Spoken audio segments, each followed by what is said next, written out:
Orson Pike didn't bother waiting until Rosalind left the property. He walked straight into her office, pulled open the bottom drawer of her oak filing cabinet, and helped himself to the repair fund envelope, $460 in cash, the same way he'd done it 6 times before. Then he smoothed his vest, tucked the envelope inside his coat, walked back out through the front door, and nodded politely at 2 passing ranch hands, as if he'd just finished reading the morning paper. He had been stealing from Silver Briar Ranch for 3 years, and he had never once lost a night of sleep over it. If you've ever watched someone smile at you while their hand was already in your pocket, stay with me. Because this story is about to show you exactly what happens when the wrong man finally meets the right one. Subscribe to our channel right now so you don't miss a single episode, and hit that like button while you're at it. Drop a comment below and tell us the city or country where you're watching. I want to see just how far this story has already traveled. Now, let's begin. The storm that tore Silver Briar's oldest breeding barn apart arrived on a Tuesday with no particular warning. Rosalind Greer had seen hard weather before. Wyoming territory in October didn't apologize for itself, and Silver Briar Ranch sat in a wide valley that caught wind the way a cupped hand catches rain, all of it, from every direction, with nowhere for it to go, but straight through whatever was standing in the way. She'd watched lightning split a cottonwood 60 yards from the main house. She'd watched hailstones the size of shooter marbles flatten a full acre of kitchen garden in under 4 minutes. Weather was simply part of the agreement you made when you decided to ranch in this part of the country. But this storm was different. It came in fast from the northwest around 2 in the afternoon, the sky turning that particular shade of greenish-gray that experienced ranchers recognized as a personal threat. By the time Rosalind reached the breeding barn to check on her mares, the wind was already hitting 40 miles an hour and climbing. She got the horses settled, or as settled as spooked animals ever got, and was halfway back to the house when she heard it. Not a crack, not a pop, a deep, structural groan, the kind of sound that a building makes when something fundamental is giving way. Something that had been holding for years, finally deciding that today was the day it was finished. She turned around. The northern section of the barn's roof peeled back like the lid of a tin can. One moment it was there, and the next it was 40 feet in the air, spinning, and then it was gone entirely, carried off into the gray nothing of the storm. Rain hit the exposed interior immediately, and Rosalind stood there in the open field, watching 2 years' worth of careful breeding decisions get soaked through, and the only thought she had, the first, clearest thought before any of the practical ones arrived, was that she was completely alone. Not in a self-pitying way, just as a fact. She had 43 ranch employees. She had more cattle than she could count without a ledger. She had a house with 14 rooms, most of which she hadn't entered in months. And she was standing in the middle of a ruined field, watching her barn fall apart, and the particular weight of doing everything herself, of being the one who always had to figure it out, settled across her shoulders, like something she'd been carrying so long she'd stopped noticing. It was heavy. Then she went inside and started figuring it out. The construction firm out of Cheyenne quoted her 3 weeks and more money than she cared to think about.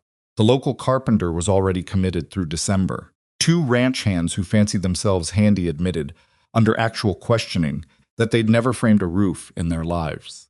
Orson Pike, her foreman, suggested she simply cover the opening with canvas tarps until spring, a suggestion so spectacularly useless that Rosalind had to look out the window for a moment to compose herself before responding. "I have 14 pregnant mares who need to be in that barn by November," she said, turning back around. "Canvas tarps won't keep them warm, Orson. The expense of a full repair is my concern," she said. "Not yours. Find me someone who can actually do the work." She said it without raising her voice. She never needed to raise her voice. But there was something in her tone, a specific quality that people who worked for Rosalind Greer learned early and never forgot, that made it very clear the conversation was over. Orson Pike left her office and Rosalind turned back to her window. She'd inherited Silver Briar at 26, when her father died without a male heir, and left everything to the daughter who'd followed him through every acre of the ranch since she was old enough to walk. Some men in the valley had expected her to sell. A few had come by personally to make what they considered generous offers, their hats in their hands and their condescension barely concealed behind polite language. She declined every one of them with the same flat courtesy she used on everything she didn't want. She was 34 now. Silver Briar had more than doubled in size under her management. The cattle were healthy, the books were solid, and she was regarded with a mixture of genuine respect and mild bewilderment by nearly everyone in the county. Respected because the results spoke plainly, and bewildered because a woman running one of the largest ranches in the territory still didn't quite fit inside the categories most people carried around in their heads. She did not think much about what other people carried around in their heads. She thought about her barn. It was Pike who came back to her office 2 days later and mentioned, almost as an afterthought, that he'd heard about a traveling ranch hand who'd done structural work before. The man was apparently somewhere between Laramie and Casper, picking up temporary jobs. "What's his name?" Rosalind asked. "Hollister. Wade Hollister. I can send word to wherever he last worked." "Do that." She went back to her ledgers and thought nothing more about Wade Hollister until he pulled his wagon through Silver Briar's main gate on a gray Thursday morning 10 days later. She was crossing the yard from the stables when he arrived, and she stopped walking because something about the wagon wasn't right. She'd expected a cowboy. The wagon contained a cowboy. Yes, a lean, weathered man in his late 30s climbing down from the seat with the careful movements of someone who'd spent a good portion of his life either on horseback or on scaffolding. He was taller than she'd pictured, with dark hair going gray at the temples and the kind of hands that told you more about a man's life than his face ever would. But climbing down from the other side of the wagon was a boy, 12, maybe 13, with his father's serious expression already settled into his features like it had been there since birth. He dropped to the ground and immediately turned to help someone else down from the wagon bed, a small girl, 8 or 9 years old, who landed in the dirt with both feet and looked up at the Silver Briar main house with an expression of frank, unguarded wonder. Rosalind stood where she was. Wade Hollister walked toward her with his hat in his hand, and he said, "Miss Greer, I'm Wade Hollister. That's my son Coulter and my daughter Maisie. I should have written ahead to explain the situation, and I apologize for that. I can say that the children won't interfere with the work." "I hired one man," Rosalind said. "Yes, ma'am, I didn't hire a family." "No, ma'am, you didn't." He didn't flinch, and he didn't apologize for the children. He just stood there with his hat and met her eyes with an evenness that she found, despite herself, somewhat unexpected. "If it's a problem, I understand. But I don't leave them somewhere else while I work. I can give you my references from the last 4 jobs, and you can make your decision from there." She looked at the boy, who was unloading a toolbox from the wagon with his jaw set, like he was waiting for something to go wrong. She looked at the girl, who had stopped looking at the house, and was now looking at the nearest fence line with the intense focus of someone who had just spotted something significantly more interesting. "What's your daughter looking at?" Rosalind asked. Wade turned. "Maisie?" "Maisie, what? There's a horse." The girl called back, without turning around. "Bay mare. She's lame on the left front, but she's still putting weight on it. Has she been seen?" Rosalind looked at Wade.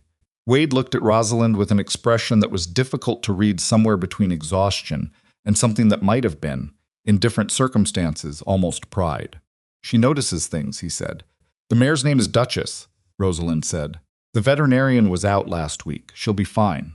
She looked at the girl one more moment and then looked back at Wade. "There's an empty cottage along the eastern fence line. It hasn't been used in 2 years. I won't charge you for it while the work is ongoing. The children don't go in the barns unsupervised. They don't get underfoot with the hands, and they don't bother my horses." "Understood. Show me your references." He showed her his references. They were good, better than good, actually. 3 different ranch operations, each one noting his structural knowledge, his reliability, and, in 2 cases, his honesty when he'd caught discrepancies in supply orders. She set the letters down on her desk and looked across at him. "You managed cattle for the Morrison outfit over in Converse County," she said. "That's not a traveling job. Why did you leave it?"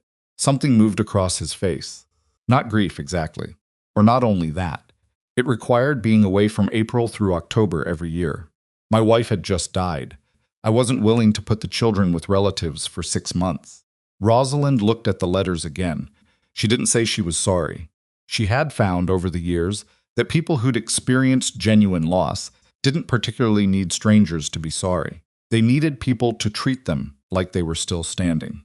"The barn," she said. "I'll show you what I need." What Wade saw when Rosalind walked him through the damaged barn was worse than she'd described in her letter. He didn't say that immediately. He walked the perimeter first, unhurried, pressing his hand against beams, crouching to look at where the foundation met the walls, measuring angles with his eyes the way a man does when he's letting the building tell him its own story. Rosalind walked behind him and said nothing, which was itself something most people filled silences the way they filled rooms, with whatever was convenient. She just waited. After 20 minutes, he stopped in the center of the barn and looked up through the gap in the roof, where cold October sky was showing through. "The storm didn't cause your problem," he said. Rosalind crossed her arms. "What do you mean?" "I mean, your roof opened up because the storm hit it. But the reason it opened up that fast, that completely, is because 3 of your main support beams on the north wall have been rotting for a long time." He pointed at them. "See how they're discolored there at the base? That's storm damage. That's years of moisture getting in somewhere it shouldn't and nobody dealing with it." Rosalind walked to the beam he was pointing at and looked. He was right. She could see it plainly now that he'd pointed it out. The wood had that particular gray, fibrous look that meant the interior was compromised no matter how solid the surface appeared. She pressed her thumb against it and felt it give slightly. She removed her thumb. "How long?" she asked. "For the rot, 2-3 years at least. Could be longer." He paused. "Who handles your building maintenance?" "My foreman, Orson Pike." He didn't comment on that. He just nodded once, slowly, the way a person nods when they're keeping something to themselves on purpose. "The repair I can do. But if you just patch the roof and leave those beams, you're looking at a collapse sometime in the next hard winter. You'd lose the building and whatever's inside it. So what's the proper repair? Replace the compromised beams, rebuild the northern roof section with correct framing, add proper drainage to the foundation perimeter. Do it right once." He was quiet for a moment. "There's a collapsed shed I passed on the east track coming in. Looked like sound timber in what's still standing. If that lumber's yours and I can salvage from it, I could save you a significant amount on materials." She studied him. "You're telling me how to save money on a job where you'd be paid per week of work." "I'm telling you what the building needs," he said. "What you pay me for is the work, not the timeline." Rosalind looked at the rotting beam again. She thought about the envelope she'd approved for the last round of barn maintenance, the one she'd handed to Orson Pike 6 months ago, and never thought about again because that was the nature of trusting a foreman. You trusted them to handle the details. You assumed they handled the details. "All right," she said. "Do it right." The first week established a rhythm that nobody had designed, but that settled into place, with the organic of something that had been waiting to happen. Wade worked from first light until the sun started going, and he worked the way men work when they're not performing it for anyone steadily, without theater, with the focused competence of someone who understood exactly what the job required and had no interest in anything beyond that. Coulter worked beside him. This was the thing that Rosalind noticed first, before she let herself notice much else. The boy wasn't playing at it. He was 12 years old, and he was on a ladder at 7 in the morning handing his father tools with the seriousness of someone who knew what the tools were for and why the sequence mattered. He didn't talk much. He watched everything. The ranch hands were skeptical at first. 2 of them made comments not loud enough for Wade to hear directly, but loud enough to be noticed about a drifter and his kid setting up in the cottage and whether Miss Greer had lost her mind or simply her standards. One of them, a hand named Dewey, who'd been at Silver Briar 3 years and had consequently decided he understood the ranch's culture better than he did, said something at the bunkhouse one evening that made the other men laugh. Coulter was eating his supper outside the cottage with the door open. He heard it. He didn't say anything to his father.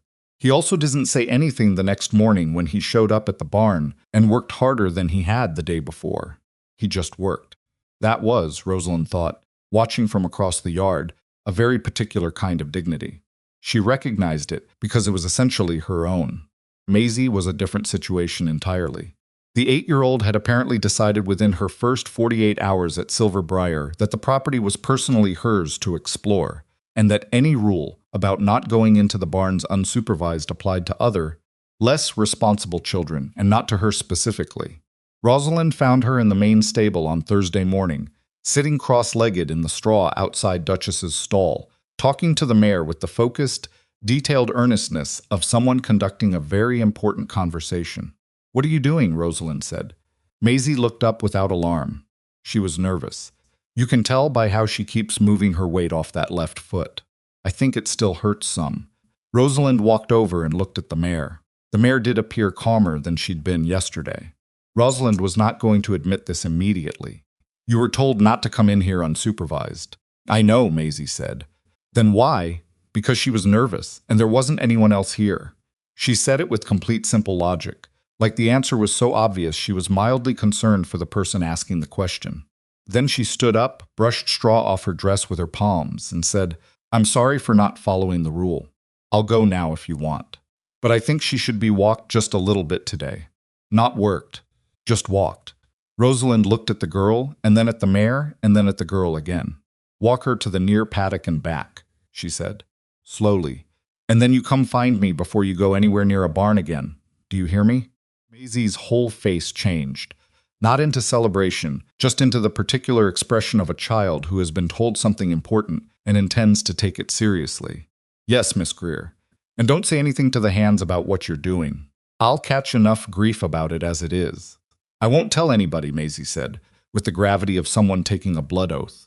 Rosalind watched her lead Duchess out of the stable, with a gentleness and a confidence that an 8-year-old had absolutely no right to possess, and she stood there for a moment with a strange, hollow sensation in her chest that took her a few seconds to identify. It felt like missing something. She wasn't sure yet what. The first wildflowers appeared on Friday. They were tucked against Rosalind's breakfast plate. When she came down to the kitchen, a small, somewhat battered bunch of late-season prairie clover and goldenrod, tied with a piece of twine. The cook, Mrs. Halverson, gave Rosalind a look over the edge of the stove. "Don't ask me," Mrs. Halverson said, before Rosalind could speak. "They were on the back step when I came in this morning." Rosalind looked at the flowers. She thought about Maisie. She picked up the flowers, carried them to the window, over the sink, where the light was better, and stood there looking out at the barn where she could already hear Wade and Coulter working the measured sound of hammers, of lumber being positioned, of two people who knew how to work together without needing to narrate it. She thought about what Wade had told her that second day when she'd asked about the Morrison Ranch, about leaving the cattle manager position, about refusing to put his children somewhere else. She thought most people would consider that a bad decision, professionally foolish. A man with his ability could have rebuilt quickly after his wife's death, stayed at the good job, found someone to watch the children, gotten back on his feet. That was the practical path. He'd chosen the impractical one instead. She put the flowers in a tin cup with some water and left them on the windowsill. 2 weeks in, Coulter made a mistake. It was a small mistake and an understandable one. He miscalculated the load-bearing math on a secondary joist, and Wade caught it before anything was framed incorrectly. But Wade didn't just quietly fix it. He sat Coulter down on a sawhorse and walked him through the calculation step by step, showing him exactly where the reasoning had gone wrong and why it mattered. Rosalind was replacing a bridle on a fence post nearby, and she could hear the whole thing. "It's not about being wrong," Wade said.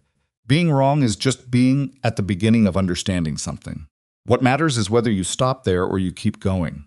"I should have checked twice," Coulter said. "Yeah, you should have. No softening of that. Just the plain statement. And then, and next time you will. That's how it works."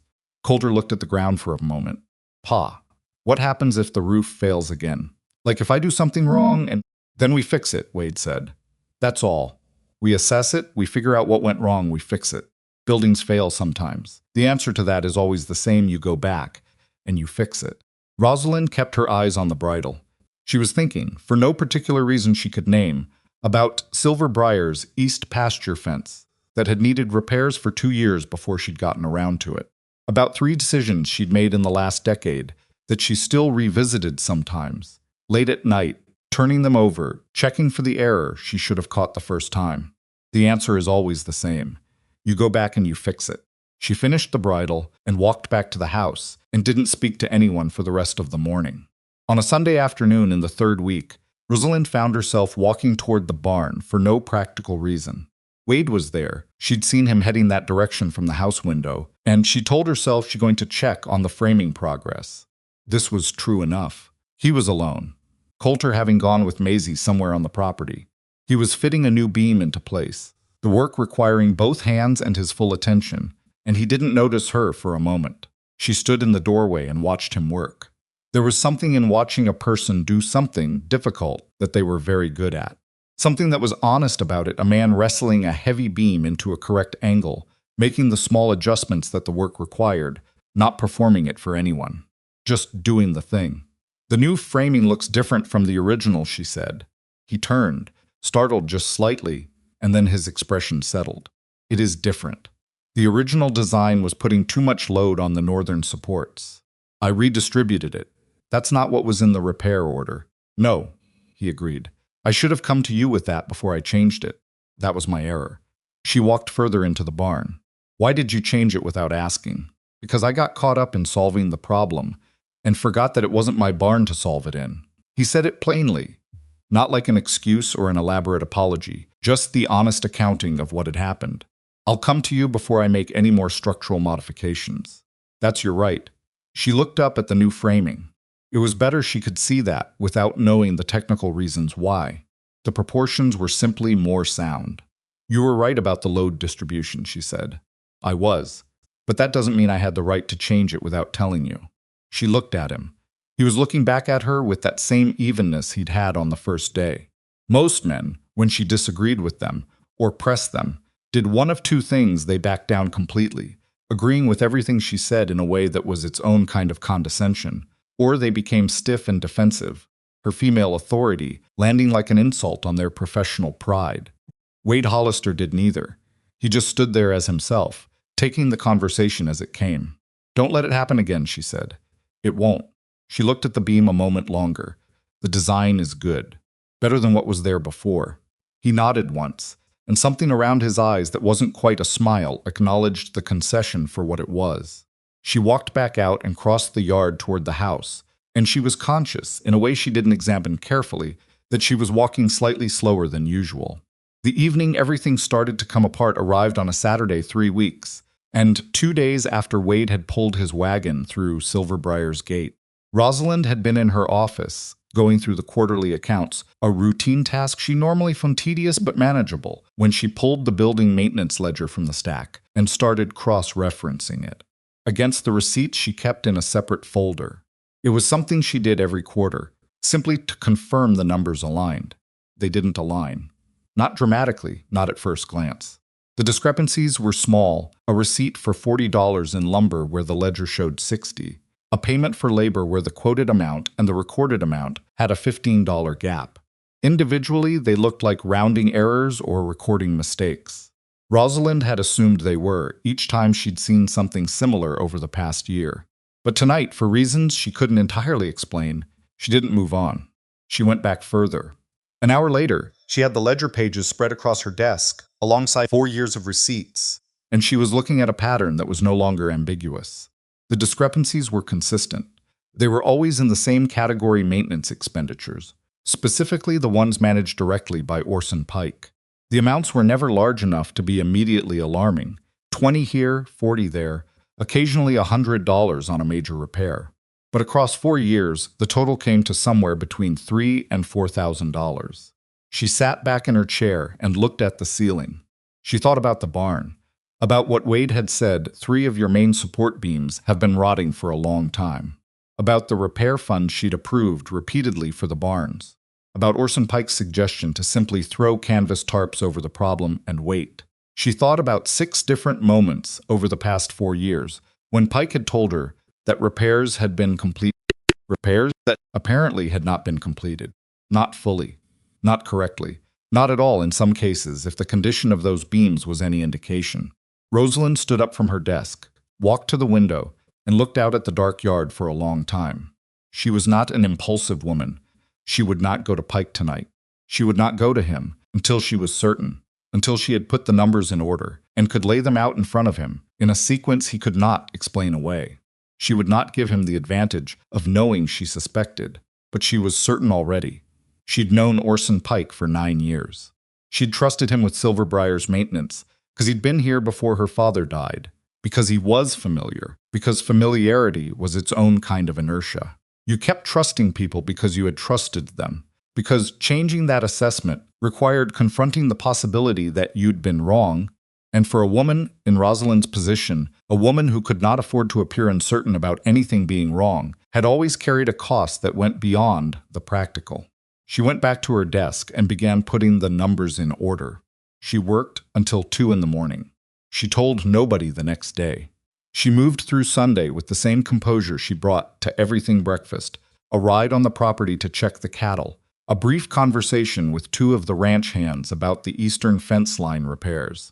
She stopped by the barn and looked at the progress without mentioning what she'd found the night before.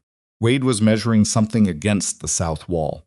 He glanced up at her and, after a moment, said, "You all right?" She wasn't accustomed to being asked that. Not by employees. Not by anyone, particularly. "Fine," she said. He looked at her for a moment with that steady, attentive expression she'd begun to find either comforting or unsettling, depending on her mood. Then he nodded and went back to his measuring. "Hollister," she said. "Yeah. If you found something wrong, something significant, something that someone else had done or failed to do, would you come to me with it directly?" He stopped measuring. He looked at her fully. "Yes," he said, without qualifying it. "Even if it was complicated. Even if it involved someone I trust. Especially then," he said. "Because that's when it matters most." She looked at him for a moment. Then she looked at the new framing overhead, solid and correctly proportioned. "I'll bring you the old maintenance records tomorrow," she said. "I want a second set of eyes on something." She walked out of the barn, and behind her she heard him set down his measuring tape. She did not turn around. But she found herself breathing somewhat more easily than she had in the last 24 hours, which was not something she had expected. Monday morning, she put the ledger on the workbench between them. She watched Wade go through it the same way he'd walked through the damaged barn systematically, without rushing, letting the evidence present itself rather than forcing a conclusion. After 15 minutes, he pointed to a series of entries and said, "This repair, the Western Barn, April 1885, says it was completed and the lumber was bought from Henderson's yard in town. It says that, yes, the barn I fixed last spring at the Hennessy place used lumber from Henderson's. I remember the pricing." He tapped the entry. "This number is about 40% higher than what Henderson's was charging for the same grade of timber that year. I know. There's a second receipt here for the same purchase. The amounts are different." "I know that too," Rosalind said. He looked up at her. "It's pike," she said. Saying it out loud was different from thinking it. She kept her voice level, but something moved behind her expression that she couldn't quite contain. Wade closed the ledger. He didn't say anything immediately. He looked at the workbench, and then he looked at her, and his expression was not what she'd expected. It wasn't uncomfortable or avoidant, the way men sometimes became when a woman showed them she'd been made a fool of. He looked at her with something more useful steadiness. Like whatever came next, she was still standing, and that was the relevant fact. "How long?" he asked. "At least 4 years, possibly longer." "What are you going to do?" "I'm going to be certain first," she said. "Then I'm going to let him explain himself, since he won't be able to. And then I'm going to contact the county assessor's office and the bank." "Do you want me to be there when you talk to him?" "No." She said it immediately. "This is my ranch, my accounting. My mistake for not catching it sooner." She picked up the ledger. "But I want you to document what you've found structurally. The condition of those beams when you arrived, what the proper maintenance should have looked like, how long the neglect has been ongoing. Written down. Signed. You're building a case." "I'm building a record," she said. "There's a difference." "A case implies I'm guessing." "I'm not guessing." He nodded, and she saw the same thing she'd seen that first day, something in his face that recognized something in hers. "I'll have it for you by tonight," he said. She took the ledger and walked out of the barn and across the yard in the thin October sun, and she was thinking that for 8 years she had run Silver Briar without someone to bring things to. Not just decisions, she could make decisions in her sleep. But this, the particular, necessary experience of saying a hard thing out loud to someone who would simply receive it, who would not make it about themselves, who would look at the problem and stay. She hadn't known she'd been missing that. She was starting to understand that she had been. The barn wasn't the only thing on this property that needed rebuilding, but she was not going to think about that yet. Not today. Today she had work to do. She went to bed that Monday night with the ledger on her nightstand and her eyes open at the ceiling for a long time. not because she was afraid. Rosalind Greer had not been genuinely afraid of very much since she was 19 years old, and her father had put the deed to Silver Briar in her hands for the first time. A gesture so large and so weighted with expectation that fear would have been a reasonable response. She'd chosen something else, instead a kind of deliberate, forward-leaning attention that over the years had calcified into the composure everyone around her now took for granted. But lying there in the dark, she kept coming back to the same calculation. 4 years. Possibly more. Orson Pike had been standing in her office, in her yard, at her dinner table during roundup seasons, and the whole time his hand had been in her pocket. Not violently, quietly. The way water gets into a foundation not through the wall itself, but through the tiny gaps. Nobody thinks to check because the wall looks solid. She had not checked. That was what she could not let go of. Not the theft. The theft was Pike's fault, and she would deal with Pike. But the not checking, that was hers. She had trusted him the way you trust something familiar, without asking what the familiarity was actually based on. She turned over and looked at the window. Tomorrow. She would deal with it tomorrow. She believed this for about 2 hours before she gave up, lit the lamp on the nightstand, and went back to the ledger. By Tuesday noon, she had a complete accounting, 5 columns on 3 sheets of paper, each entry cross-referenced against its receipt, each discrepancy documented with the date, the stated amount, and the actual verifiable amount. The total, when she added it across all 4 years, was $3,480. She sat looking at the number for a while. $3,480 was not going to bankrupt Silver Briar. That was not the point. The point was that it represented 3 winters of barn repairs that had not been done correctly. It represented rotting support beams that Wade Hollister had caught, and she had not, because she had signed the maintenance ledger each quarter and assumed that her signature meant the work had been completed.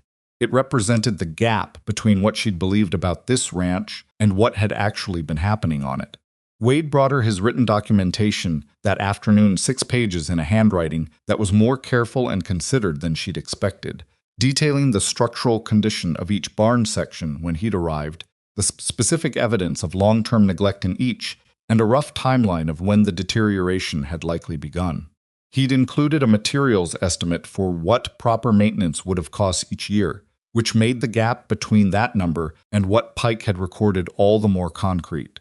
She read through it twice. Then she looked up at him across the workbench where he'd set it down. "This is thorough," she said. "You said you needed a record." He shrugged slightly. "A record should be thorough." She set the pages down alongside her own accounting, looked at both sets of papers together.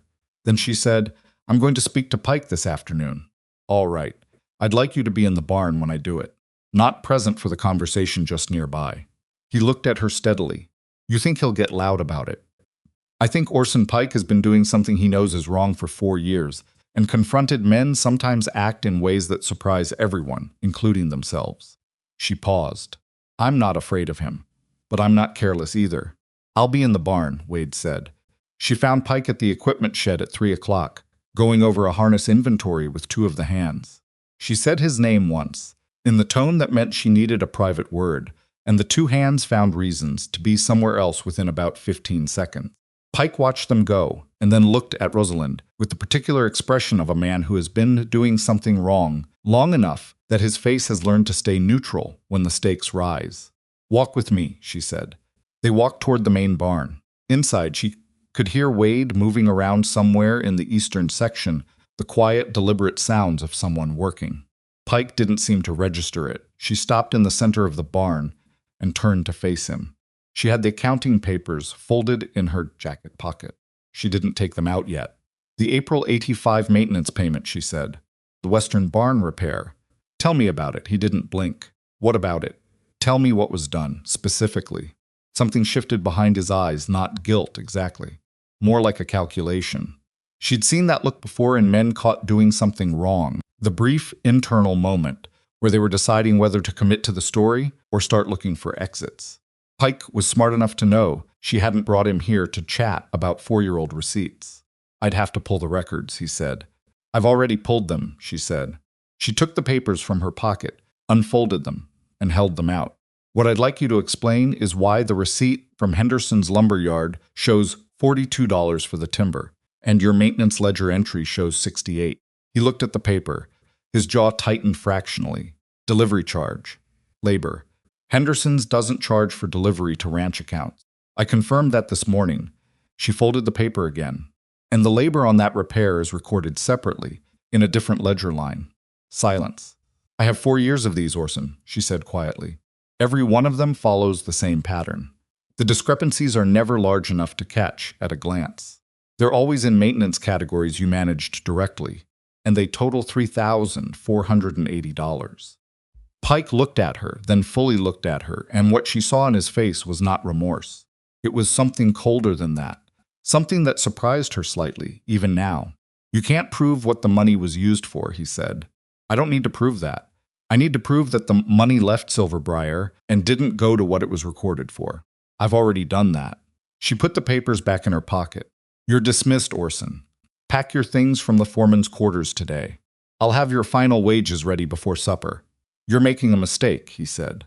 His voice had gone flat and careful. I've managed this ranch's operations for 9 years. You fire me over some accounting questions, you're going to have half your hands quit by the end of the week. They follow me, not some ledger. Rosalind looked at him for a long moment. They follow whoever runs this ranch, she said. That's me. It has always been me. You were the foreman I employed, and that employment is finished. She paused. If you want to dispute the accounting, you're welcome to go to the county assessor's office and make your case. I'll be going there myself on Thursday to file a report. You're free to be there. She walked out of the barn without waiting for a response. Behind her, she heard him say, low and hard, this isn't finished. She kept walking. In the eastern section, the sounds of Wade working continued without interruption. He had heard everything. She was grateful he did not come out and say anything. She needed to cross the yard and get back inside the house, and she needed to do it at a normal pace. Because 15 of her 43 ranch employees were somewhere within sightline, and she would not give any of them the image of Rosalind Greer hurrying. She made it inside, closed the kitchen door behind her, stood at the sink for a moment with both hands on the edge of the counter and breathed. Mrs. Halverson looked up from whatever she was doing at the stove and said nothing, which was one of the reasons Rosalind had valued her for 11 years. I'll need coffee, Rosalind said. Her voice was completely steady. Already on, said Mrs. Halverson. Pike left before supper, which was something she hadn't entirely expected. She'd half anticipated he would push further, demand more, create some kind of scene that she'd have to manage in front of the hands. Instead, his wagon was out the gate by 5:30. Whether that was because he knew the accounting was unambiguous, or because he intended to do something about it elsewhere, she wasn't sure. She didn't sleep well Tuesday night either. Wednesday morning, she rode the property alone before breakfast, the way she always did when something was bothering her, not to solve it, just to move through it, to let the land remind her of its own scale and permanence. Silver Briar in the early morning had a particular quality she'd never been able to describe to anyone who hadn't experienced it. The grass holding the frost, the cattle moving slow and heavy through the cold air, the mountains in the northwest, still dark against a sky that was just beginning to lighten. Her father had loved this ranch in a way that was almost embarrassing in its openness, the way some people love things without being able to hide it. She had inherited that. She'd just learned to keep it somewhere less visible. She was coming back through the eastern fence line when she saw Maisie. The girl was sitting on the top rail of the paddock fence, facing east, watching the sun come up over the ridge with an expression of uncomplicated wonder. She was wrapped in an oversized coat that appeared to belong to Coulter and was holding a piece of bread she'd apparently brought from the cottage. She heard Rosalind's horse and turned around. "Morning," Maisie said. "What are you doing out here this early?" "I wake up early. Pa says it's a curse." She tore off a piece of the bread. "I like it, though. Everything's quiet and you can see stuff." Rosalind reined in alongside the fence. "What kind of stuff?" Maisie pointed with her bread-holding hand. "The way the frost on that grass is all different thicknesses depending on how the ground sits. And there's a fox den in those rocks over there. I've been watching it for a week. 2 kits are big enough to come out now." She turned back to look at the sunrise. And the light. It's different every morning. Rosalind looked at the ridge. The light was, in fact, coming in at a low horizontal angle that made the frost on the grass glitter in a way that was almost theatrical. "Your father lets you wander the property alone at this hour?" "He knows where I go," Maisie said. "He made me show him on a map."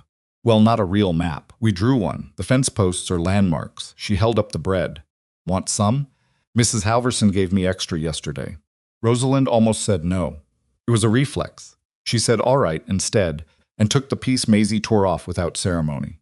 They ate in silence for a moment, which, with most 8-year-olds, would have been a brief silence. With Maisie, it was genuine. She was actually looking at the light, actually watching the fox den in the rocks, present in the morning, in a way that Rosalind associated with adults who had worked hard to get there, not with children who simply hadn't learned yet to be somewhere else in their heads. Maisie, Rosalind said, how many places have you lived? The girl thought about it with real concentration. Counting the ones where we only stayed a few weeks, or just the ones that felt like staying? The question, and the distinction the child made without hesitation, caught Rosalind somewhere she hadn't expected to be caught. The ones that felt like staying. Maisie tilted her head. 3. Before Mama died, we had a house in Nebraska with a garden. And then after, there was a ranch outside of Douglas where we were almost a whole winter. And here, she said the last word simply, without drama, as if it were already settled. You like it here. I love it here, Maisie said, with the clean, uncomplicated certainty of someone who did not yet know they were supposed to be careful about that kind of statement. Rosalind looked at the frost on the grass for a moment. Don't let yourself get too attached, she said. She didn't say it unkindly. She said it the way you say something true when you know the other person isn't going to like it. Maisie looked up at her with those steady, frank eyes. Why not? Rosalind didn't have an answer ready for that. She was used to people accepting what she said as a conclusion, not as the beginning of a conversation. Because things change, she said finally. Your father's job here has an end point. I know, Maisie said. But right now it doesn't. She looked back at the fox den. Papa says the only bad reason to not love something is because it might end. Because then you never love anything. Rosalind sat on her horse in the morning light and looked at this 8-year-old child sitting on a fence rail eating bread, and she did not say anything for a long moment. Your father is a complicated man, she said finally.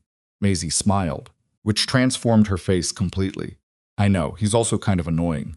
Rosalind surprised herself. She laughed a short, real laugh that came out before she could hold it back. She couldn't remember the last time she'd laughed at something that wasn't polite. She turned her horse back toward the main house, and she could feel Maisie's eyes on her as she rode, and she did not look back, but she was still carrying that laugh somewhere in her chest when she reached the stable. Thursday, she rode to town and filed the report with the county assessor's office, which took 3 hours and involved a certain amount of polite skepticism from the assistant assessor until she placed her documentation on his desk and watched him read through it. After that, the skepticism disappeared and was replaced with the particular, efficient attention of a man who understood that the woman in front of him had done his job for him. She was back at Silver Briar by late afternoon. Dewey, the hand who'd made the comment in the bunkhouse that first week about Rosalind's standards, was waiting near the stable when she returned. He had his hat in his hands, which was a posture she recognized. Men held their hats that way when they wanted something, or when they'd done something. Heard Pike left, Dewey said. He did. Heard it wasn't exactly his choice. That's correct. Dewey worked the brim of his hat with his thumbs. Miss Greer. I want you to know what Pike said about the hands following him. I don't think that's how most of the men see it. Rosalind looked at him. What do you think you're telling me, Dewey? I'm telling you we work for Silver Briar, he said. Not for Orson Pike. She studied him for a moment. He was looking back at her with an expression that cost him something. She could see the effort in it. The specific difficulty of a man admitting, implicitly, that he'd been more loyal to the wrong person than he'd realized. Good, she said. I appreciate you saying so. She handed her horse off to the stable hand who'd come out to meet her. Find me someone among the experienced hands who knows the cattle operation well enough to manage day-to-day operations temporarily. I'll need a foreman recommendation within the week.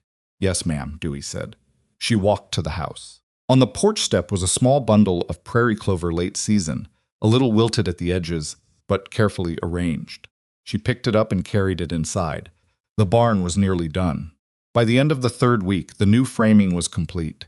The roof was closed and properly pitched, and Wade was finishing the interior details, the stall reinforcements, the drainage channels, the small adjustments that would make the structure functional, not just for this winter, but for the next 10. Coulter worked beside him through most of it, quieter than ever, but with a new quality in the quiet something settled, like a boy who had started to understand that competence was a more reliable anchor than worry. Rosalind came to check the work each morning. Not to supervise, Wade didn't need supervision, and she knew that now, with a certainty that had stopped being interesting and become simply true. She came because she wanted to. She had started to notice when he was not there. That was the thing she was trying not to examine too closely. The shape that Silver Briar had taken on in the last 3 weeks, Maisie's voice in the stable, Coulter's serious face visible through the barn doorway, Wade moving through the property with the attentiveness of someone who took care of what he was working on, had started to feel like a texture she'd forgotten could exist. Not loudness. Just the particular quality of a place that has more than one person truly paying attention to it. She'd run Silver Briar alone for 8 years. She had told herself, and believed, that alone was the right configuration. That the alternative, bringing someone in, letting someone close, carried risks that a woman in her position could not afford. Men had tried to involve themselves in Silver Briar before. Not through affection, through acquisition. She'd learned early that the difference between a man who admired her and a man who wanted to own what she'd built was sometimes very small. Wade Hollister had spent 3 weeks on her property and shown no interest whatsoever in anything that wasn't the barn he'd been hired to fix.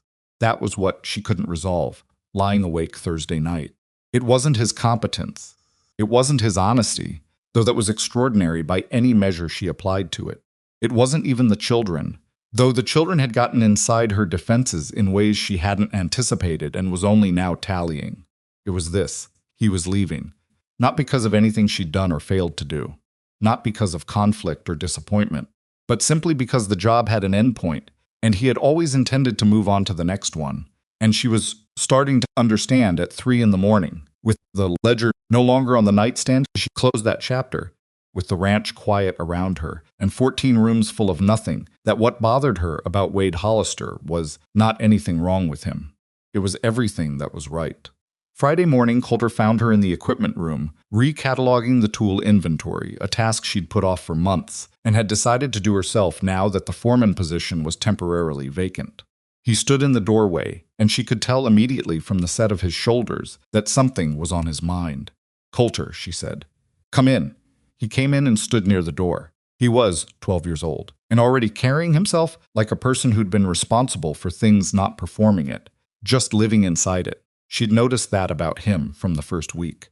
The way he watched his father, the way he watched his sister, the way he watched everything, actually, with the comprehensive, quiet attention of someone who'd learned early that he couldn't afford to miss things. "I wanted to say something," he said. "All right." He looked at a point somewhere between her and the wall. "When we first got here, some of the hands said stuff. About us being drifters and taking up the cottage." He paused. "Dewey specifically." "I'm aware," she said. "I didn't say anything to my pa about it." "I know. I heard how you handled it." She set down the tool she'd been cataloging. "You kept working." He looked at her directly then. "It's what pa would have done." "Yes," she said, "it is." He was quiet for a moment. "Then, Miss Greer, what's going to happen after the barn is done?" She looked at him carefully. "What do you mean?" He stopped, and she could see him deciding how honest to be. The same internal calculation she made about 40 times a day. And then he made the choice she respected most. "We're going to leave. We always leave." "And Maisie," he stopped again. "Maisie has become attached," Rosalind said. "She loves it here," he said. He said it flatly, not as an appeal. Just the factual statement of someone reporting a thing that was true and complicated. "She hasn't said that to you, probably." "She told me. She says it feels like before." Before. Rosalind understood exactly what that meant, and she could feel the weight of it. "Coulter," she said, "I can't promise you anything about what happens after the barn is finished. That's between your father and whatever comes next." She paused. "But I want you to understand something. Whatever happens, your sister loving this place is not a mistake. The fact that it's hard to leave something good is not a mistake. The only mistake is pretending it isn't good, so the leaving hurts less." He looked at her for a long moment. Something in his face that had been held tight, not crying. Nothing like that, just held released slightly. "My pa said something like that once," he said. "He's a perceptive man." Coulter almost smiled. It was quick there and gone, but it changed his whole face for a moment, the same way it changed Maisie's. and she could see in it the ghost of whoever the boy had been before he decided he needed to hold everything together. "You should go help him finish the barn," she said.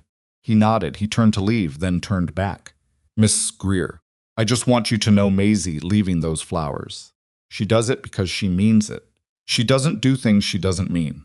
He left before she could respond, which was probably good, because she didn't have an immediate response ready.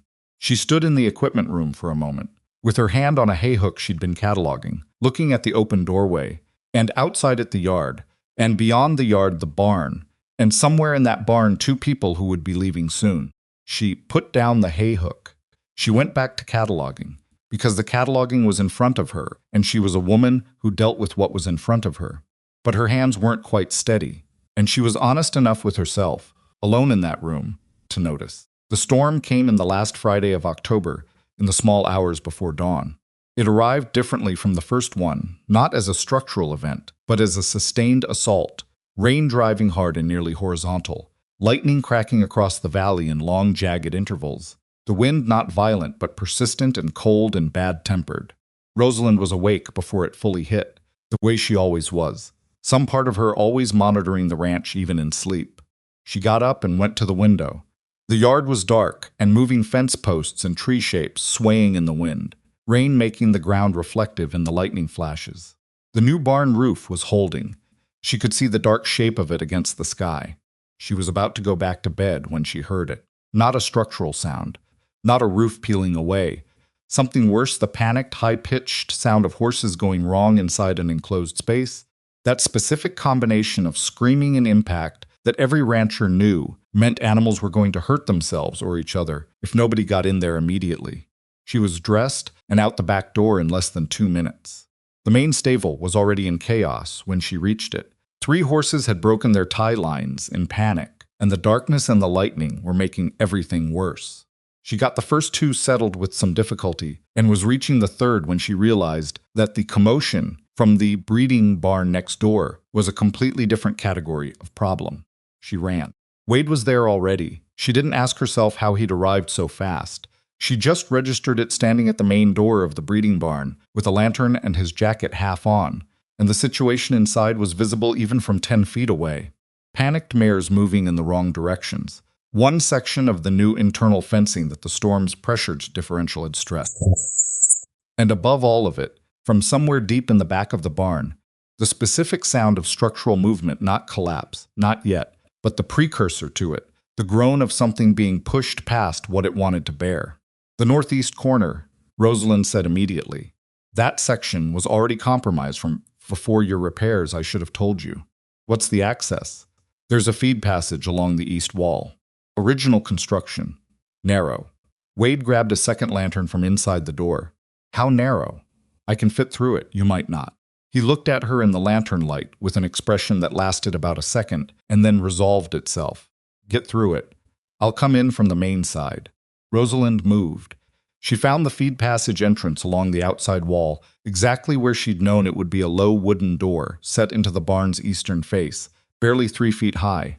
Original to the building's construction 30 years ago and used now for nothing. She dropped to her hands and knees and went through. Inside the passage, the sounds of the barn were different, close and amplified. Every impact and creak translated through the old wood directly. She could hear the mares clearly now, specific one she was most concerned about, and she could hear, above that, the structural complaint of the northeast corner beams responding to a load they were not designed to carry. She kept moving. From the main entrance on the other side, she heard Wade's voice, steady, controlled, talking to the horses the way experienced men talk to panicked animals, not trying to calm them with tone alone, but managing them with presence, getting between them and the direction that was dangerous, directing them somewhere safer. She heard Coulter's voice as well, which she hadn't expected lower, following his father's lead exactly. She reached the point in the passage where she could see into the main barn space through the old feed slots, and she saw Maisie.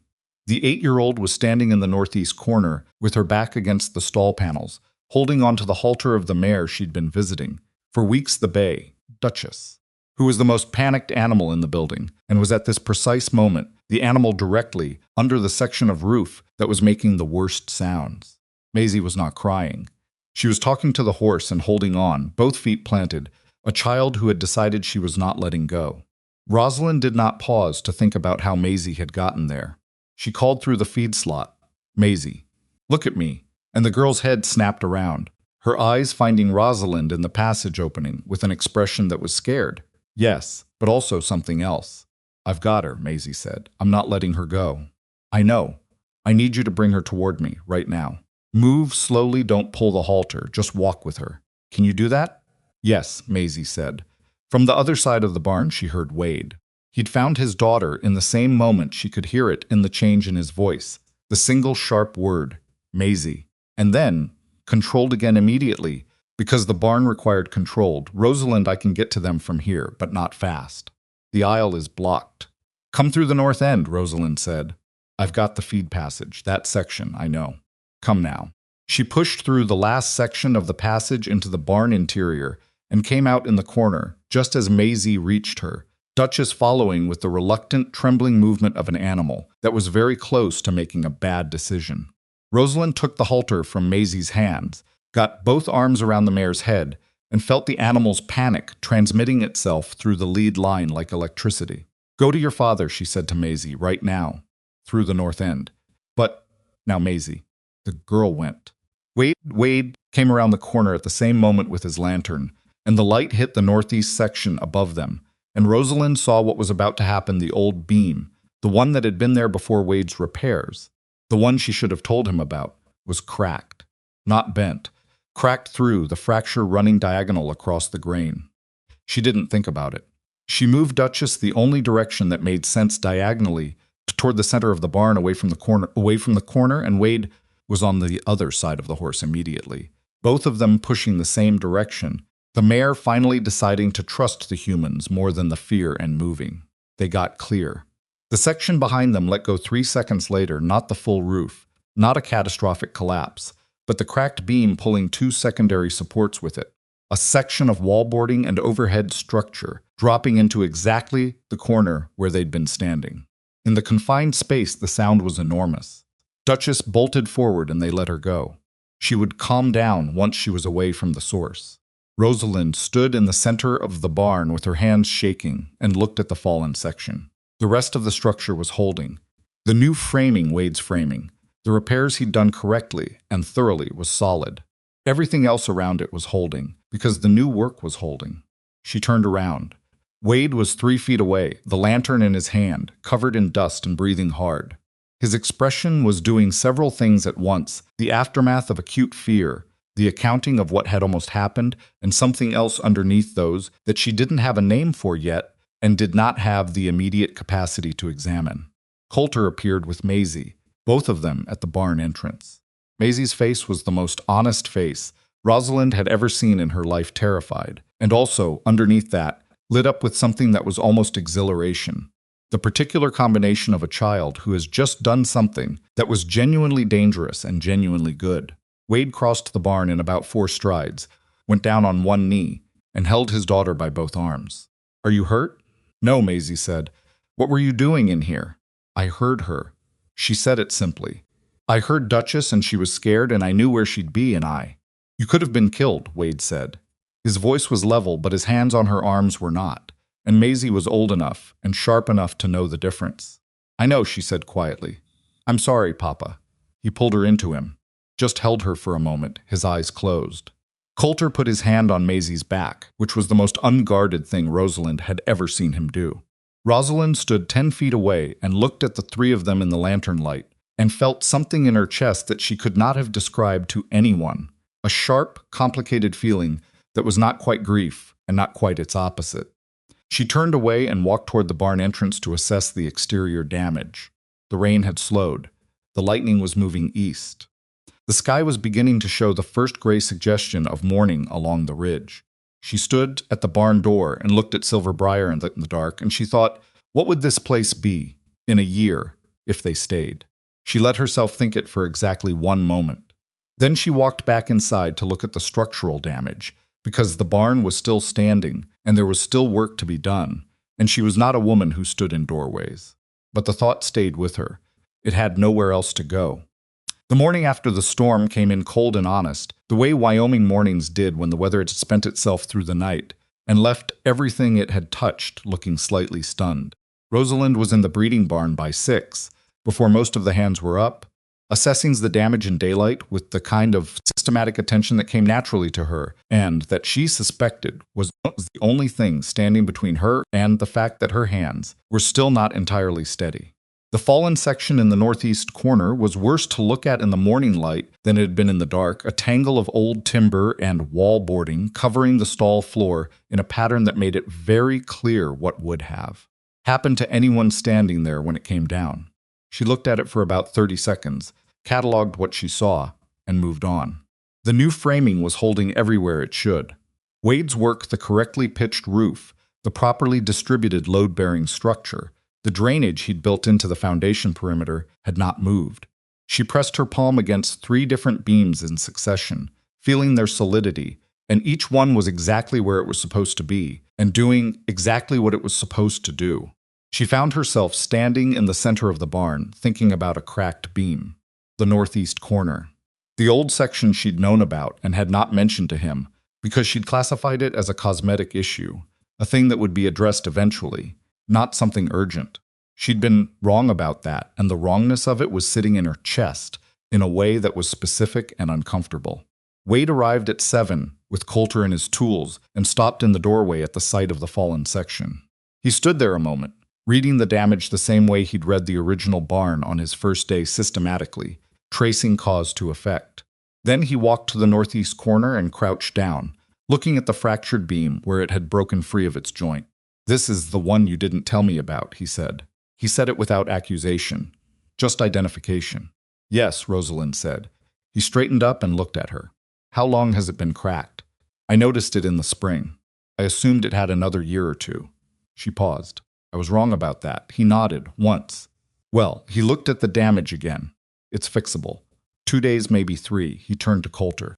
"Go get the pry bars and the measuring rope, and bring that last section of beam stock from beside the shed." Coulter went without a word. Wade looked back at Rosalind. He was not quite looking at her the way he'd looked at the structural problem. There was something different in it now, something that had been there the night before in the barn lantern light, and that the morning had not entirely resolved.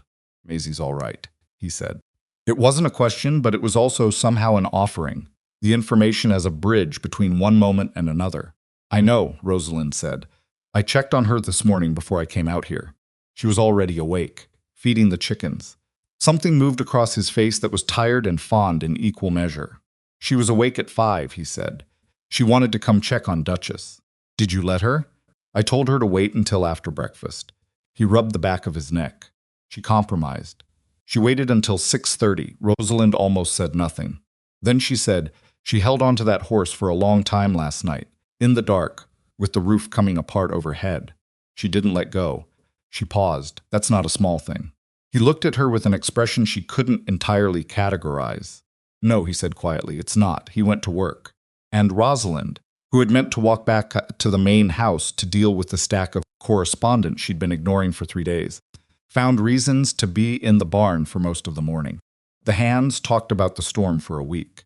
Specifically, they talked about what Hollister's repairs had held, and what the original construction, the maintenance neglected original construction, the work that Orson Black had been paid to oversee for years had not.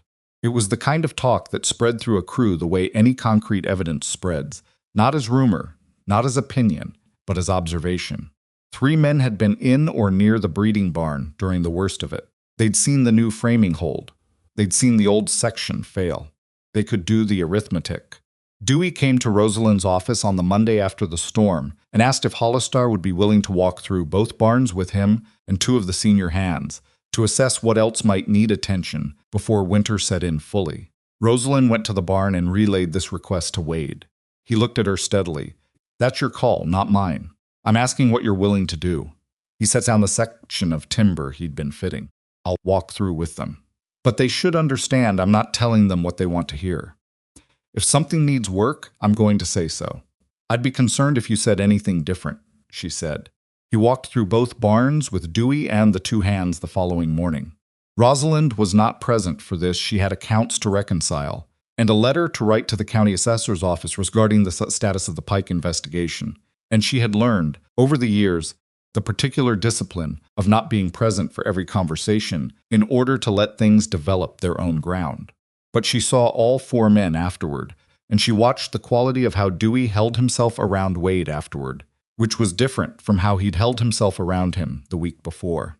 Not deferential, just honest. The body language of a man who'd updated his assessment and was straightforward enough to show it. That evening she saw Dewey and Coulter at the corral fence, talking about something not father and son, but hand and boy, and Coulter was listening with the full attention he brought to things he was genuinely interested in. Whatever Dewey was showing him, involved, demonstrating something about the fence post structure, and Coulter was watching with his head slightly tilted the way he did when he was absorbing information. She didn't interrupt it. She watched for a moment and then went inside. The letter from Orson Pike arrived on a Wednesday. It was addressed to her, which she'd expected, and it was written in the precise, cramped handwriting she recognized from 9 years of ledger entries and foreman reports. She opened it at her desk and read it once quickly, and then again slowly, and then she set it down and sat back in her chair and looked at the ceiling. The letter was not an apology. It was a threat specifically, a threat to take his version of events to the county assessor and to every rancher in the valley, claiming that Rosalind had fabricated the accounting discrepancies, to force him out after he'd refused to participate in what he described, in language that was carefully constructed to be just ambiguous enough as irregular business practices she'd been conducting. She read it a third time. The allegations were nonsense. She knew that, and any examination of the actual documentation would confirm it.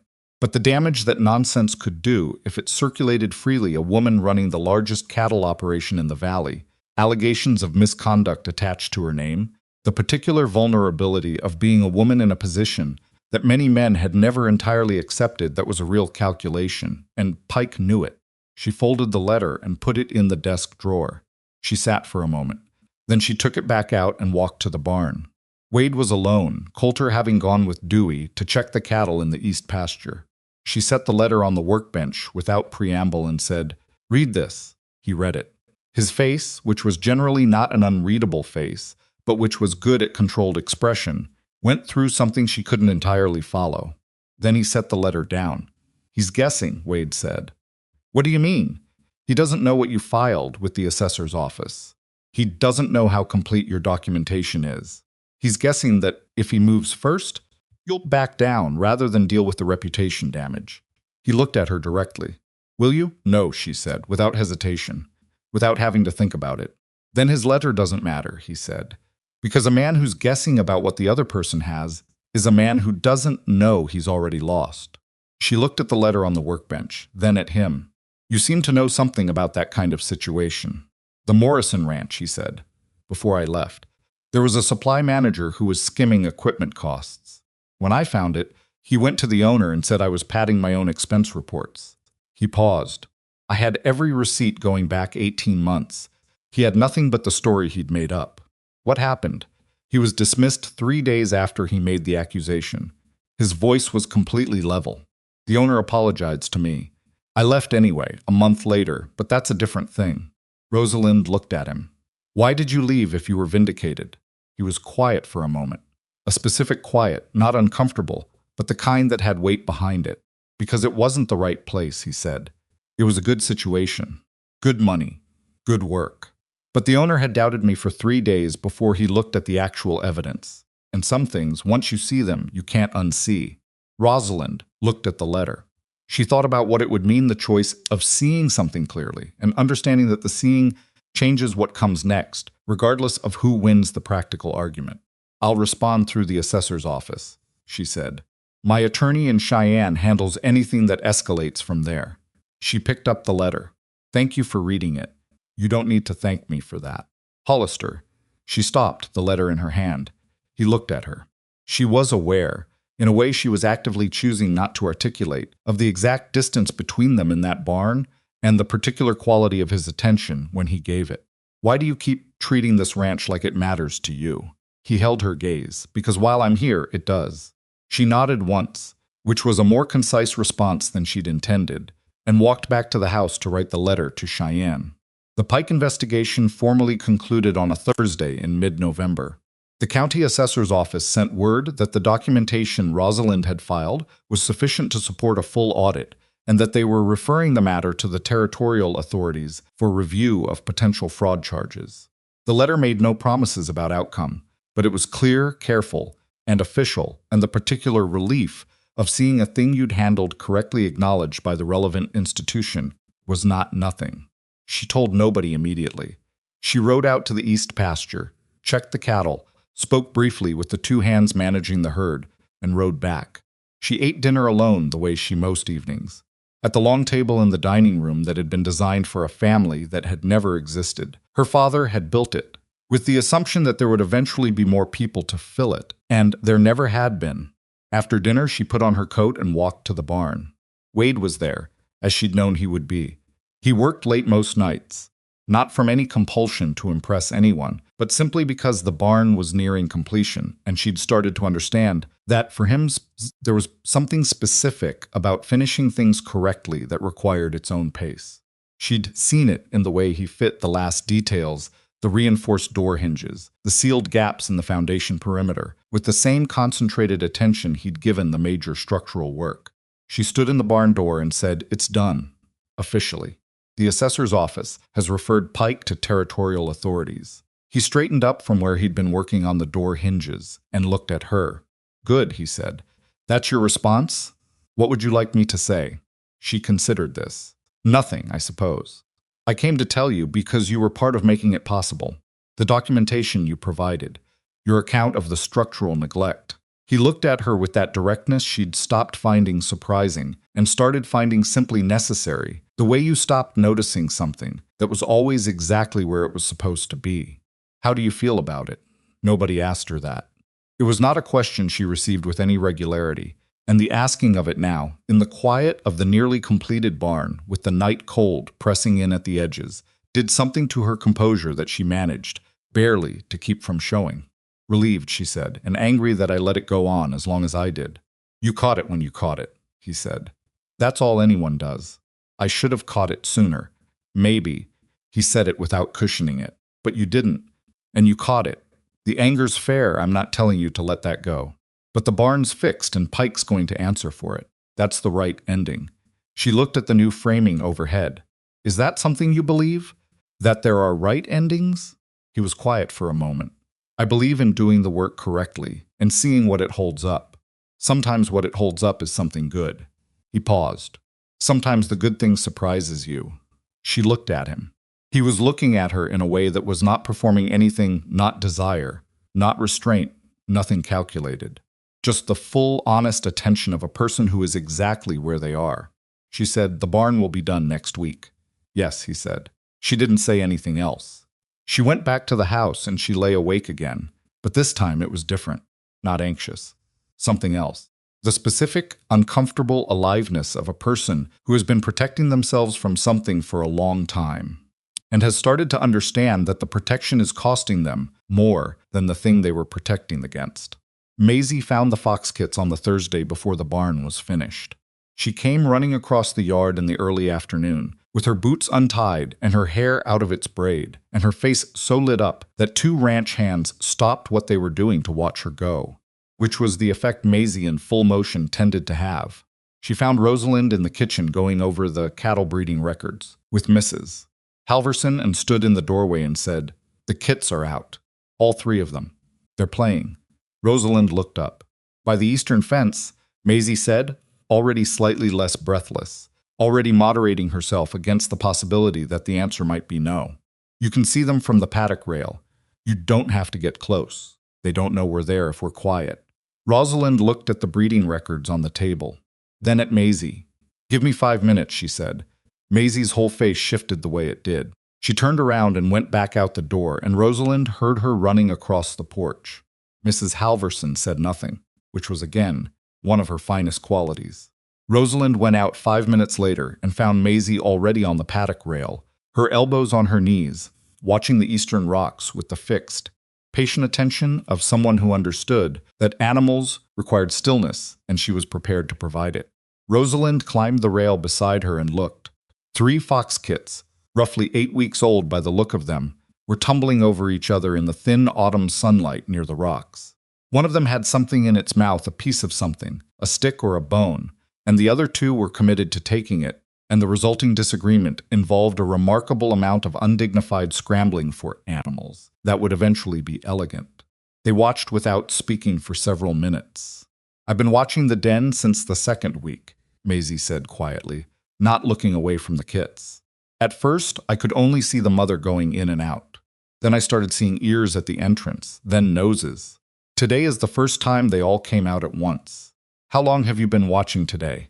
"Since this morning." She paused. "Coulter sat with me for a while, but he got cold." Rosalind watched the kits.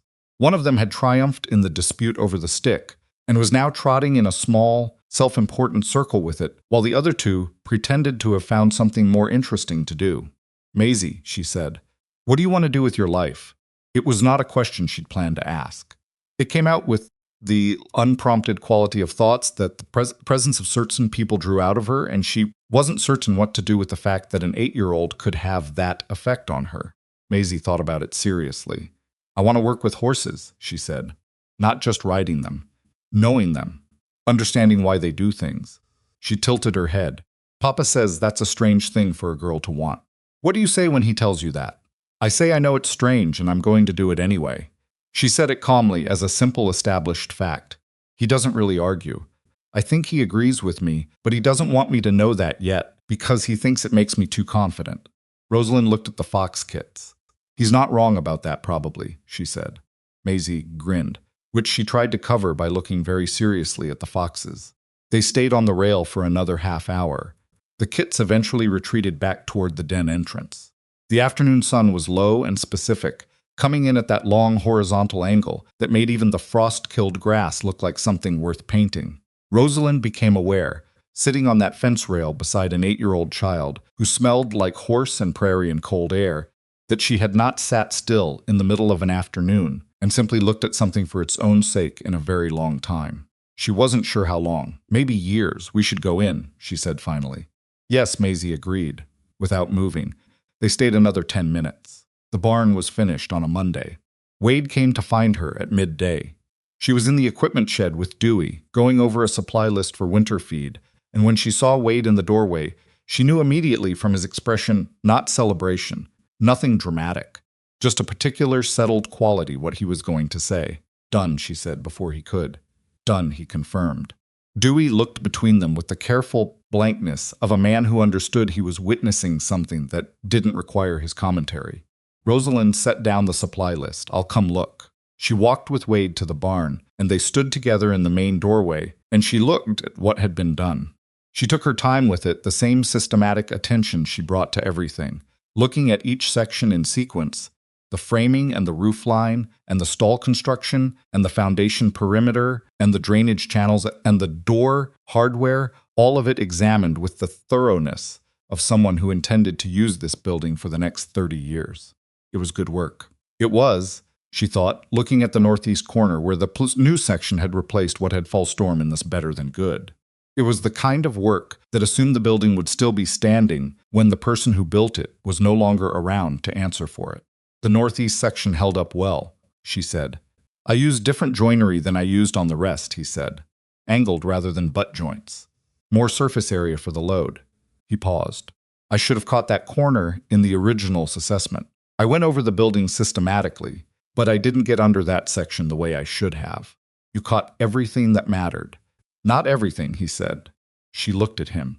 He was looking at the northeast corner with the expression of a man reviewing his own work, honestly, not flagellating himself, but not letting himself off lightly either. She recognized the expression. She saw it in her own mirror sometimes. "Hollister," she said, "the building is sound. You made it sound." He looked at her. "Yeah," he said. "I did." The silence that followed was not uncomfortable. It was the silence of two people who have been working near each other for long enough that the silence has stopped needing to be filled. Then he said, "I'll start settling the tools tonight. We can be ready to move on by end of week." She'd known it was coming. She'd known it since before the storm, since before Coulter came to the equipment room, since the morning on the fence rail with Maisie. She'd known it the way you know a weather change is coming not from seeing it, but from feeling the particular quality of the air shift in the days before it arrives. She said, "All right." She walked back to the house. She went to her desk, and she looked at the account books and the correspondence and the breeding records that constituted the daily administration of Silver Briar Ranch. All of it was exactly as it had been the day Wade Hollister arrived. All of it was exactly the same. She sat there for a long time without doing any of it. What she hadn't expected was the hands. It was Dewey who came to her office the following morning. She'd half expected him to come about the supply list, or about one of the cattle in the east pasture that had been off its feed. Instead, he came in and stood near the door and said, "Miss Greer, I need to say something." "Say it," she said. He took a breath. "When Hollister first got here, what I said in the bunkhouse. About standards, he held his hat. I was wrong, and I was wrong in public, which means it should be said in public too, but I'm starting here." Rosalind looked at him. "What changed your mind?" He looked mildly uncomfortable with the question, which was appropriate. "Watching him work," he said. "Watching how he went through those barns and told you the truth about what he found, even when the truth was bad news. And then the storm," he paused, "and watching the boy. Coulter," he stopped, searching for the word. "He's honest. The same way. Kids like that don't get that way on their own." Rosalind said nothing. "I just wanted you to know that if Hollister were to stay on," Dewey said carefully, "there wouldn't be any problem from the hands about it. I can't speak for everyone, but I can speak for the ones who matter." He left before she could respond, which was probably for the best, because she wasn't sure what her response would have been. She sat for a moment. Then she got up and walked to the barn, where Wade was doing what he'd said he'd do, organizing his tools, cleaning them, wrapping them in their storage cloths, with the systematic care of a man who took the things he worked with seriously. Coulter was helping. Maisie was not there, which meant she was probably in the stable with Duchess, and probably should not have been, and Rosalind was choosing not to think about that. She stood in the barn doorway and looked at Wade and Coulter packing up, and something in the image, the deliberate, organized dismantling of something she'd stopped thinking of as temporary, hit her, in a way she hadn't fully prepared for. Wade heard her. He turned around. She said, "Can I speak with you? Alone." He looked at Coulter. Coulter took the toolbox he'd been wrapping and carried it to the far end of the barn without being asked. He was 12 years old and he understood things. Wade faced her. She said, "I want to offer you the foreman position." She watched his face. Not a temporary job, not a limited contract. The foreman position that Pike left vacant, with a full salary and the cottage on a permanent lease. He was very still. The children would have stability, she said. Coulter could take formal schooling in town. There's a school that takes on students mid-year. Maisie could. She stopped because she was getting ahead of herself, and she knew it. It's a real offer. Made because this ranch needs someone who does the work correctly and tells the truth about what they find. He looked at her for a long time, long enough that she found herself managing her own expression, which she wasn't used to needing to do. "Is that the reason?" he said. She looked at him. "What do you mean?" "I mean, is that the reason for the offer?" He wasn't challenging her. He was asking a genuine question, the way he did everything directly, without dressing it up. "Because the ranch needs a foreman." She held his gaze. "No," she said. "It's not the only reason." Something shifted in his expression. Not revelation, more like something that had been held carefully being set down. "Rosalind," he said. It was the first time he'd used her name without the formality of address. It landed differently than she'd expected. "I've been putting my children through temporary places for 3 years because I told myself it was the right way to protect them. But the truth is," he stopped, she waited. He didn't look away. "The truth is I've been protecting myself from committing to something that might break again." "I know," she said. "You know, I've been doing the same thing," she said, "for considerably longer." He looked at the barn around them, at the work he'd done, the beams he'd fitted, the structure he'd rebuilt from something that had been failing into something that would stand. She watched him look at it. "If I take the position," he said carefully, "I take it because it's the right thing for my children and because I want to stay. Not because I feel like I owe you anything for the offer." "I wouldn't have it any other way," she said. He looked at her. And then he said, "All right," one word. But the weight of it, the thing behind it that he was choosing to put down and stop carrying, then she felt it the same way she'd felt the barn beam under her hand that first day, solid where she'd expected compromise. All right, she said. She left him in the barn. She walked to the house and went directly to the kitchen, where Mrs. Halverson was doing the bread, and the smell of it was warm and real, and she stood at the window for a moment, looking out at the yard. She was going to have to reconfigure the foreman accounts. She was going to have to arrange the school in town. She needed to write to the assessor's office again about the pike matter. She needed to review the winter breeding schedule and the east fence repairs, and about 15 other things that constituted the actual daily substance of running Silver Briar. She looked at the yard, at the barn, at the cottage along the eastern fence line, where the lamp was lit in the window even in the middle of the day, because Maisie kept lighting it when she came and went. Mrs. Halverson set a cup of coffee on the counter beside her, without being asked. "Thank you," Rosalind said. Said Mrs. Halverson and went back to the bread. Outside, a hawk crossed the yard low and fast, riding the cold air without effort, and the barn stood exactly as it had been built to stand. And Silver Briar was quiet in the way that it was quiet only when everything important was in its right place. Rosalind drank her coffee. For the first time in longer than she could accurately calculate, she was not thinking about what came next. She was just here, in the present moment of the thing she had built, which was exactly where she was supposed to be. The lamp was still lit in the cottage window. She kept looking at it until it made sense to look at something else. Wade told the children that evening. Rosalind did not witness it. She had not asked to witness it, and he had not offered, and both of them understood, without discussing it, that some things belonged to the people most directly inside them. What she knew was what Maisie told her the following morning, arriving at the kitchen door before breakfast with her boots already on, and her eyes bright with the specific quality of happiness that was still slightly disbelieving itself. "Papa said we're staying," Maisie said. "I know," Rosalind said. "He said it's a real job, not temporary. That's correct." Maisie stood in the doorway for a moment, working through something. Then she said, "Miss Greer, when I was little, really little, before Mama died, we had a garden with a fence around it. And I remember thinking the fence meant it was ours, that things inside fences were yours and things outside weren't."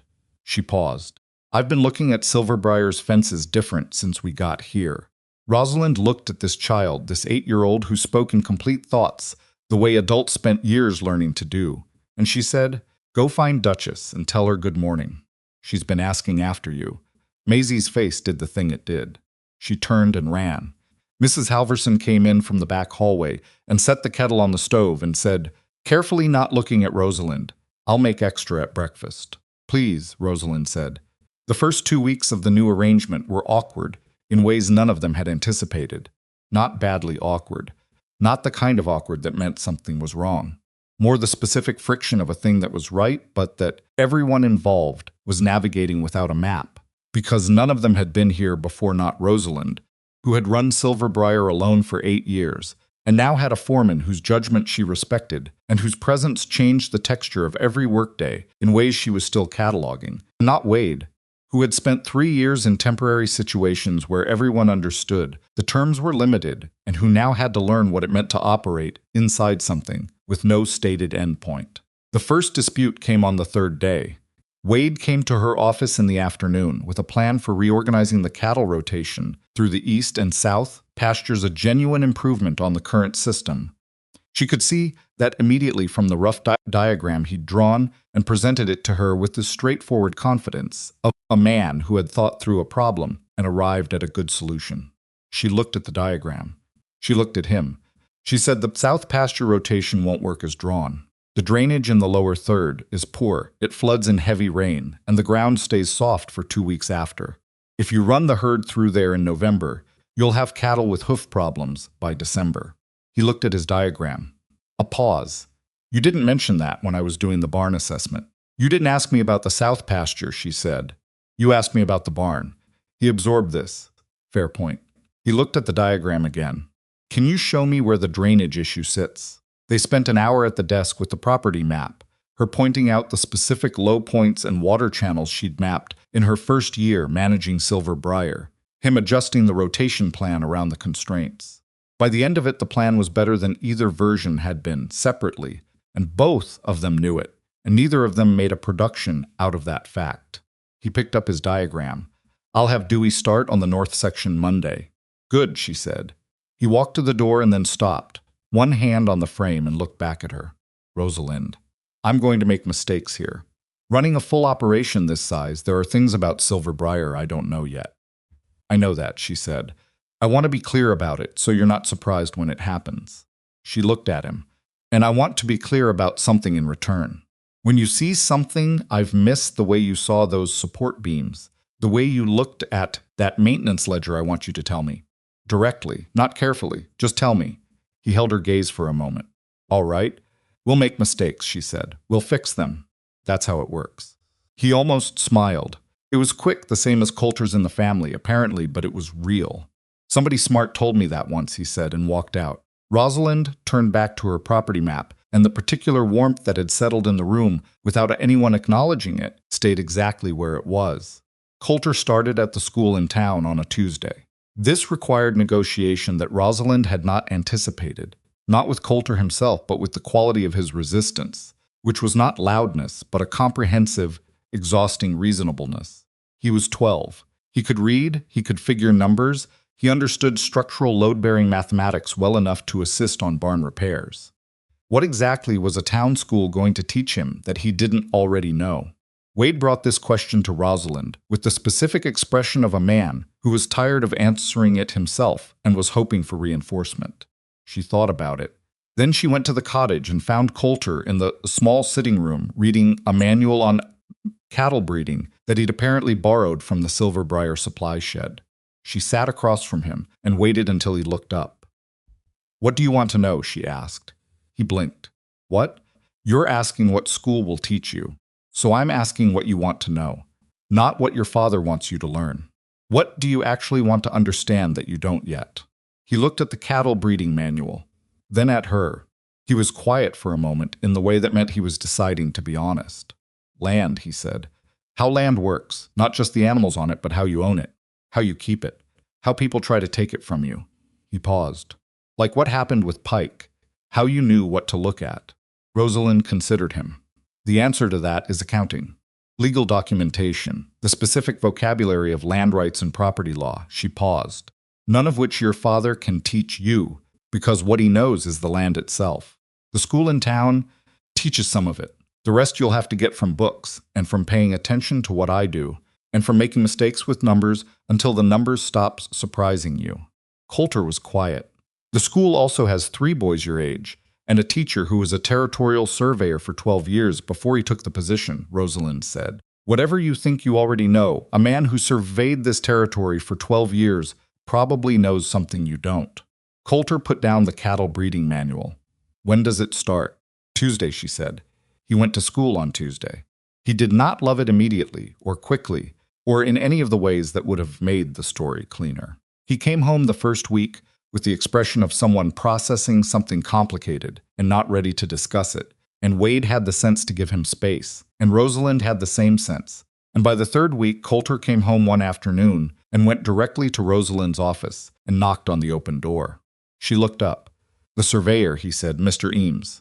He said territorial mineral rights law is different from land use rights, and that most ranchers don't know the difference until it matters. He said Silver Briar sits on land that has some kind of old survey dispute in the northeast corner. He paused. Is that true? Rosalind set down her pen. She looked at him with an expression that she was aware was somewhat more than the situation required. And then she said, Yes, it's been pending since my father's time. I've had a lawyer in Cheyenne looking at it for 4 years. Mr. Eames said disputes like that can be resolved through the Territorial Land Office if the documentation chain is complete enough. He said most people don't bother because they don't know to bother. She studied him. Coulter, did you go to school today or did you conduct a legal investigation? He stood up a little straighter. Both, kind of. Sit down, she said. Tell me exactly what Eames said. He sat down, he told her. It was not entirely useful. He was 12, and Eames had apparently given him the layman's version of something more complex, but there was a thread in it that she hadn't pulled before, and she spent that evening writing a more specific letter to the Cheyenne attorney than any she'd sent in 4 years. She did not mention to Coulter that the letter might matter. She did not want to promise him anything. But she left her office door open more often after that, because she'd noticed he did his best thinking when he could hear the ranch operating around him, and some configurations of a thing. Once you saw them, you couldn't unsee. The letter from Orson Pike's attorney arrived on a gray Friday in late November. It was not what she'd expected, which was escalation. It was, instead, a notice of settlement offer. Pike, through his attorney, was prepared to repay 60% of the documented discrepancy amount in exchange for Rosalind withdrawing the fraud referral to the territorial authorities. The letter was written in the elaborate, careful language of legal documents to sound generous while being fundamentally defensive, and she read it twice and then brought it to Wade. He read it at the kitchen table that evening, the lamp lit, Coulter and Maisie having been given some task in the cottage that kept them occupied. Mrs. Halverson was somewhere at the back of the house. Outside, the wind was steady and cold, the kind of November wind that was practicing for what it intended to do in December. 60%, he said, of the documented amount. The documentation only covers what I could directly verify. The actual total may be higher. What does your attorney say? I haven't asked her yet. I wanted to think about it first. She sat across the table from him. He took nearly $3,500 and ruined 3 winters of barn maintenance. 60% doesn't cover the structural repairs that were necessary because of what he didn't do. No, he agreed, it doesn't. But a settlement ends it, she said. A continued referral to territorial authorities means months, possibly longer, of the investigation being active. My name associated with a fraud case, even as the victim. She looked at the letter. There are people in this valley who will hear Greer and fraud investigation and stop listening after the second word. Wade was quiet for a moment. What does Pike get out of a settlement? He avoids a territorial fraud charge, which, if convicted, could mean criminal penalties. He's betting that I'll take the money to make it go away. And will you? She looked at him. What do you think I should do? He looked back at her, and she understood, in the way she understood things about him now, through the accumulation of weeks, rather than through any single dramatic revelation, that he was not going to tell her what to do. Not because he didn't have a view, but because he knew the difference between a question that was asking for input and a question that was asking someone to confirm what you'd already decided. I think, he said carefully, that you know what this ranch can weather, and you know what you can live with. She looked at the letter for a long moment. I'll take it to my attorney Monday, she said. If she recommends settlement, I'll consider it. If she says the documentation is strong enough to proceed, I'll proceed. She folded the letter. Pikes stole from Silver Briar for 4 years. He endangered my livestock and my employees by neglecting the infrastructure he was paid to maintain. He threatened me when I confronted him and sent defamatory letters when threatening didn't work. She set the letter on the table. 60% is not justice, it's convenience. Wade nodded once. All right, that's your response? He looked at her with something quiet and direct in his expression. You know what you're doing. You don't need me to agree with you. A pause. But for the record, I agree with you. She picked up the letter and put it in her jacket pocket. Outside, the wind pushed at the house, and somewhere in the cottage, Maisie laughed at something they could hear it faintly through the kitchen wall. A child laughing without reservation. The specific sound of someone who had stopped waiting for the good thing to be taken back. Rosalind sat at the table in the lamplight and listened to it. December came in hard and stayed. Silver Briar moved into the rhythms of winter management cattle rotation through the protected South Meadow, hay stock monitoring, the constant small work of keeping animals and structures functional in sustained cold. Wade ran the daily operations with a competence that stopped surprising people and became simply the expectation, which was the best possible thing. The moment when a thing stops being notable is the moment it has become foundational. He and Dewey found a functional working relationship that was not friendship, but was something more useful, a mutual professional respect that operated without ego on either side. Dewey knew the ranch hands and the long history of Silver Briar's daily operations. Wade knew structural and animal management at a level that Dewey openly acknowledged outpaced his own. They divided the work along those lines without anyone formally declaring it, which was the way the best working arrangements always fell into place. Rosalind watched this and said nothing about it, and was privately more relieved than she'd expected to be. She'd worried, she admitted this to herself, alone, in the honesty of her own head, that bringing Wade in at a foreman's level would create friction with Dewey, who had been at Silver Briar 3 years and who had his own pride. Instead, Dewey had done something she respected. He'd updated his assessment when the evidence required it, and moved on without making the updating a performance. She was not, she reflected, always so efficient about that herself. Coulter came to her office on a Wednesday in the second week of December with a piece of paper covered in calculations. The east pasture fence, he said, setting the paper on her desk. I counted the deteriorated posts last week. There are 23 sections that need replacement before spring. If you order the lumber now from Henderson's, before the winter price adjustment, you save approximately $40 against ordering in February. She looked at the calculations. They were correct. She looked at him. When did you count the posts? She asked. Saturday afternoon. Maisie helped. She's faster than me at counting things. Maisie is 9 years old. She's very fast, he said without irony. Rosalind pressed her lips together to manage her expression. Write up the order specifications. Take the dimensions from the existing fence sections so the new posts match. Bring it back to me and we'll review it before it goes to Henderson's. Coulter picked up his calculations with the contained satisfaction of someone who does not celebrate things prematurely. Yes, ma'am. He left. She looked at the space he'd occupied. Wade appeared in the doorway approximately 30 seconds later. He told you about the fence, she said. He told me he was going to tell you about the fence, Wade said. I didn't send him. I know you didn't. She looked at the property map on the wall, at the eastern boundary where 23 sections of deteriorated fence were now accounted for on Coulter Hollister's piece of paper. He's going to be formidable, she said. In about 6 years.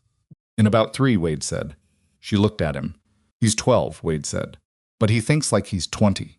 He always has. It was useful when we were moving around. I needed someone who could adapt fast and make good observations. Now, he stopped, looking at something she couldn't see, some internal arithmetic. Now I need to figure out how to let him just be 12 sometimes. Maisie's helping with that, Rosalind said. He laughed, a short, genuine sound that she realized she'd been accumulating without meaning to, the specific register of his laugh, the slightly surprised quality it had, like he hadn't entirely expected to be amused but was willing to admit it. Yeah, he said. Maisie's helping with that. The territorial authorities' response to the Pike fraud referral came in mid-December, 12 weeks after Rosalind had filed it.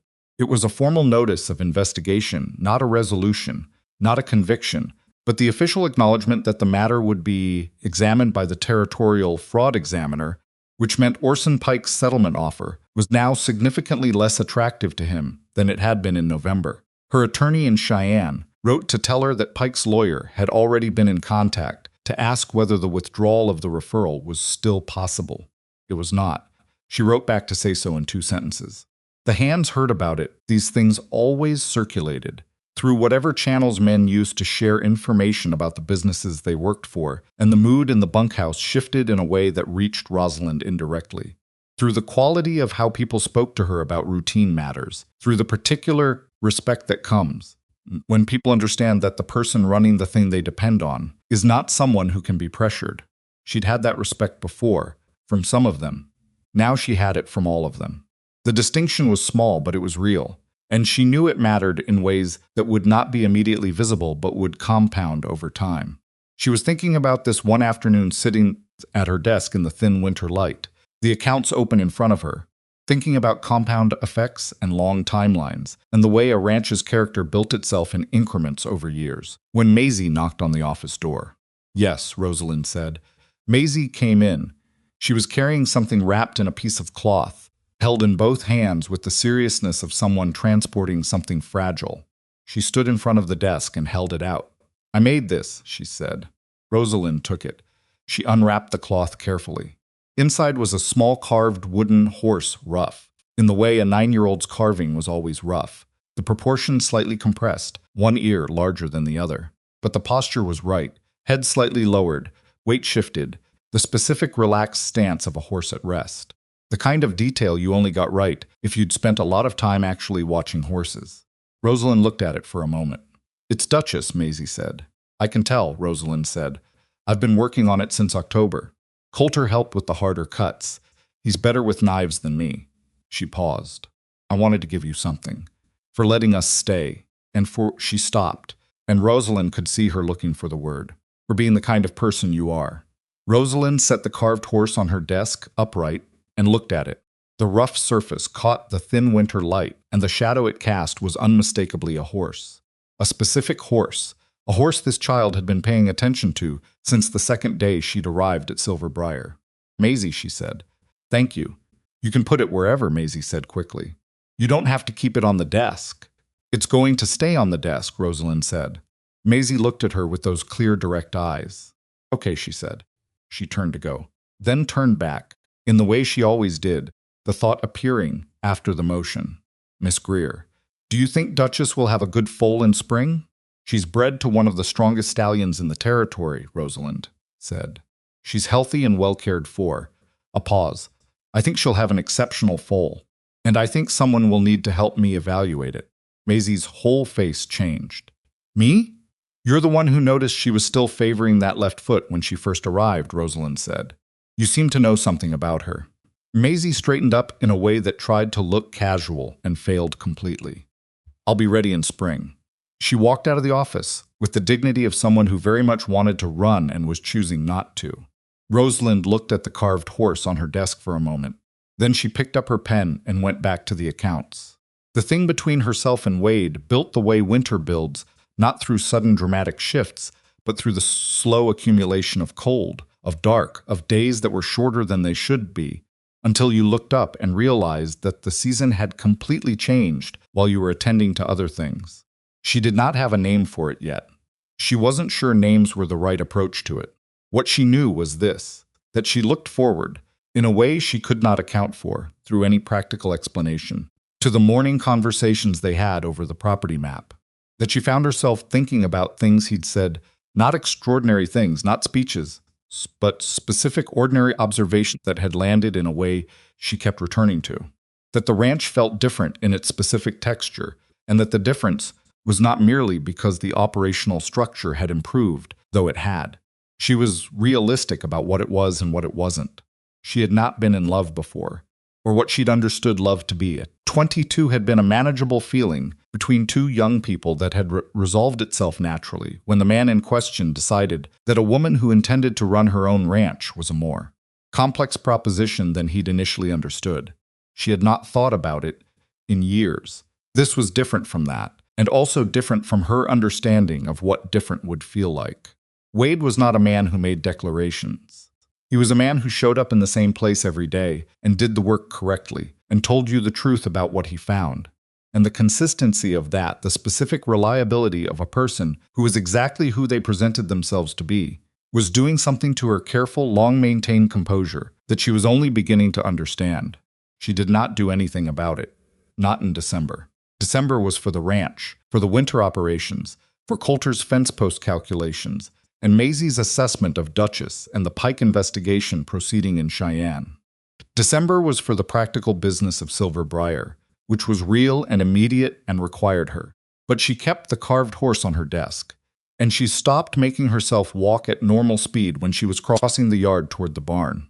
The conversation that changed things happened on a Sunday evening in late December, which was quiet the way December Sundays were, quiet the hands either in the bunkhouse or in town. The cattle settled, the property holding itself in the specific stillness of sustained cold. She'd gone to the barn to check the mares. It was a habit she'd had for years, the evening walk through the breeding barn before she locked up the house for the night. But she was honest enough with herself to acknowledge that the route she took to the barn now went past the cottage, and that she noticed whether the lamp was lit. It was lit. Wade was in the barn ahead of her. She heard him before she saw him, talking to one of the mares in the low, even voice he used with animals.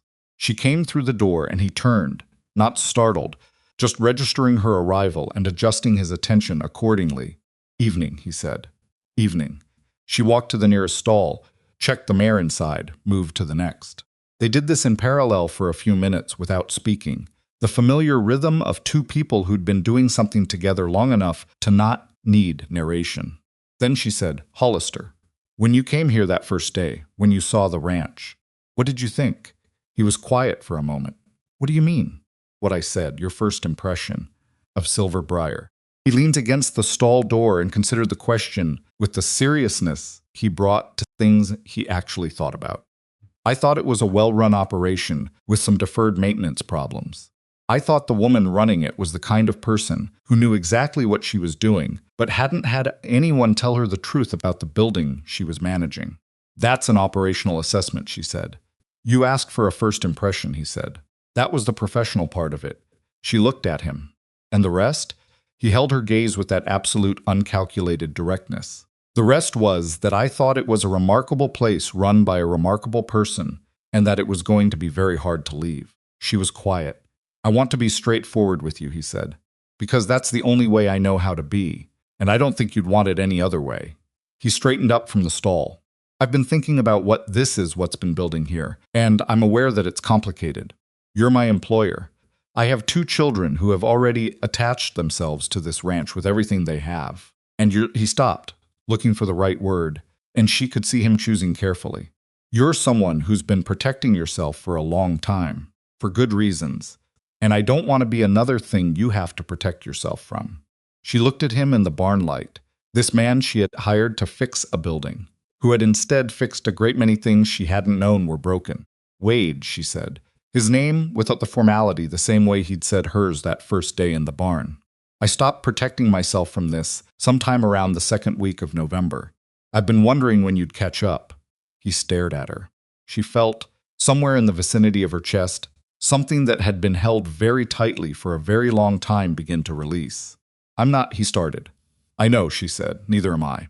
And I'm not interested in doing something foolish with my ranch or your children's stability or either of our good sense. She held his gaze. But I'm also not interested in pretending that something isn't happening when it clearly is. Because that particular kind of pretending costs more than the thing it's protecting against. And I've already paid that cost long enough. He looked at her for a long moment.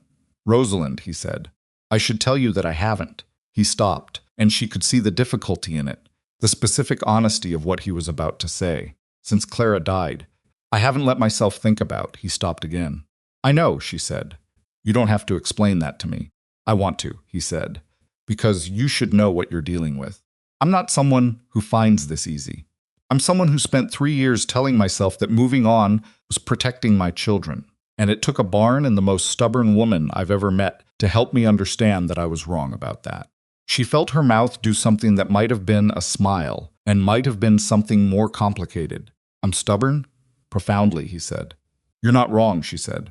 They stood in the barn in the December quiet with the mares breathing softly in their stalls, and the cold pressing at the edges of the building, and something that had been carefully moving toward this moment for weeks arrived at it finally, without fanfare, without the kind of drama that the situation might have justified. He crossed the distance between them. He didn't reach for her.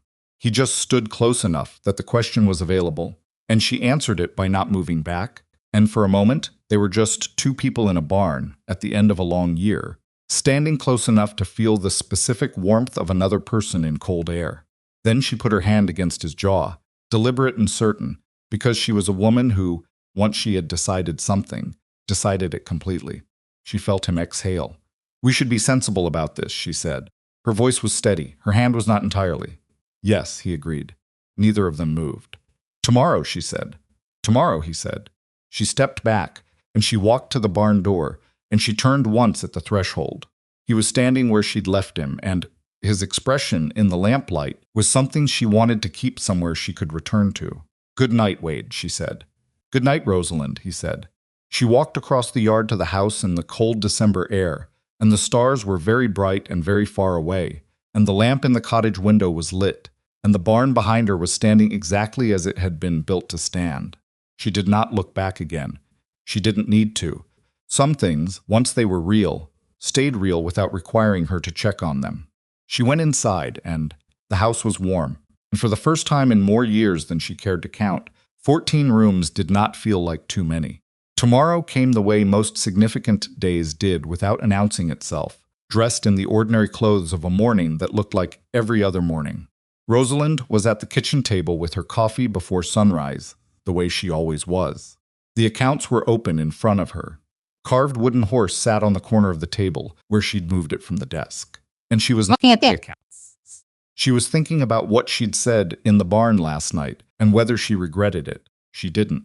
That was the clear, clean answer when she held it up and examined it honestly. She'd meant what she said, every word of it, and she'd said it because the alternative, continuing to move around, The thing that was obviously there had stopped being a reasonable position. Rosalind had spent her adult life making hard assessments and acting on them. She did not see why this should be different. What she was less certain about was everything that came after the saying of it. Wade came to the kitchen door at 7, which he sometimes did when the morning's first tasks required her sign-off before the hands went to work. He knocked twice, and she said, "Come in." And he came in and stood near the door with his hat in his hand, and they looked at each other for a moment in the morning light. "Coffee's hot," she said. "Thank you," he said, and came to the table and poured himself a cup, and sat across from her, and the particular quality of that, the simple, unguarded act of a man sitting down at her kitchen table, without being invited specifically to sit, without making it a gesture or a statement, told her something she hadn't needed to be told, but was glad to have confirmed. They sat with their coffee for a moment. "Coulter's taking the fence measurements to Henderson's this morning," Wade said. "I know. I reviewed the order with him yesterday. He corrected 2 of my calculations." She looked up. "Did he? I'd underestimated the corner post depth by 2 inches. He caught it. He said it without any particular expression, not proud, not embarrassed. Just reporting a fact. He's getting faster." "He is," she agreed. The ordinary texture of it, cattle and fence posts, and measurements, the daily administration of the thing they were both committed to, sat between them, alongside everything that was not ordinary. And she found, somewhat to her own surprise, that the combination was not awkward. It was just the whole of what this was. A partnership that was more than one kind of partnership, and neither dimension of it canceled the other out. "Rosalind," he said. She looked at him. "I've been thinking about what you said last night, about having already stopped protecting yourself." He held his cup with both hands, looking at it, then looked at her. "I want you to know that I understand what that cost you to say, and I don't intend to be careless with it." She held his gaze. "I know you don't. I also want to be honest about something." He set the cup down. "I'm not easy to be with. I don't have a lot of practice at the day-to-day version of this. The practical part. Clara and I grew up together practically. I don't know how to do this as a grown person who already has a whole life established." "Neither do I," she said. "I've never done this at all, properly." He looked at her. "That doesn't concern you?" "It concerns me less than the alternative," she said. He was quiet for a moment. Then something in his face shifted the specific expression of a man setting down a weight he'd been carrying, with both hands, carefully, for a long time. Not dropping it. Setting it down. The distinction mattered. "All right," he said. "All right," she said. They finished their coffee. He went out to oversee the morning work. She went to her desk. The day proceeded exactly as the day before it had proceeded, and the day before that, and it was different in precisely no visible external way. But the house felt different. She noticed this sometime around mid-morning, standing in the hallway outside her office, for no particular reason, just standing there. The house felt like a place where something had been decided, like a building after a storm when the structure has proven it will hold, and the only thing left to do is continue using it for what it was built for. She went back to work. The Territorial Authority concluded the Pike investigation in February. The findings were exactly what her documentation had supported: systematic misappropriation of maintenance funds, across a period of not 4 years, as she'd calculated, but 5.5. The actual total, when the examiner's audit was complete, was $4,260, $780 more than she'd been able to verify herself. Orson Pike was charged with fraud under territorial statute and assessed a repayment order plus penalties. He would not, the attorney's letter noted, be managing anyone's ranch for the foreseeable future. She read the letter at her desk, folded it carefully, and put it in the file, where she kept the rest of the Pike documentation. She sat for a moment. Then she picked up the carved wooden horse and turned it in her hands, feeling the rough surface and the slightly uneven ears and the posture that was perfectly, specifically, unmistakably Duchess. She thought about the maintenance funds she'd signed off on for 5.5 years, about the checks she'd written with her name and handed to a man she trusted because the trust was old and therefore seemed reliable. She thought about the barns and the rotted beams and the storm that had peeled back the roof and revealed what had been going wrong for longer than she'd known. She thought about a wagon coming through the gate with a man and a toolbox and 2 children. The things that reveal a problem are not always the things you'd choose. The storm had not been welcome. The damage had been expensive and frightening, and it had put people she cared about in danger. But without the storm, there was no barn assessment. And without the barn assessment, she would have gone another winter signing off on maintenance reports that described work that was not being done. Sometimes the thing that breaks something open is the same thing that makes fixing it possible. She set the horse back on her desk. She went to find Wade. He was in the cattle shed, with Dewey going over the spring breeding schedule, both of them leaning over the same table with the map spread out between them, and she stood in the doorway for a moment watching them work. They'd gotten past the early adjustment period of the new arrangement and found something functional, not easy, not without friction, but functional in the way that two honest people who respected each other's knowledge eventually found working together. Dewey was explaining something about the pasture rotation history, and Wade was listening with the full, specific attention he brought to things he was learning, asking questions that told you he understood what he'd been told. She waited until Dewey had finished his point, then said, "Hollister, when you have a minute." He came to the doorway. She handed him the letter without comment. He read it. "Good," he said. "The final amount was higher than I'd documented," she said. "Nearly $800 more. 5.5 years," he said, looking at the letter. "Yes," she paused. "I want to say something to you about the role you played in this." She was aware of Dewey at the table behind Wade, making a pointed study of the breeding schedule. "Your documentation of the structural neglect was what made the examiner's case complete. Without a technical record of what the maintenance failures had actually produced in the buildings, the accounting discrepancies could have been argued as record-keeping error. Your pages made it concrete." He folded the letter and handed it back to her. "You built the case. I gave you one piece of it. You gave me the piece that mattered most," she said. "I want you to know I understand that." He looked at her in that steady, undeflecting way.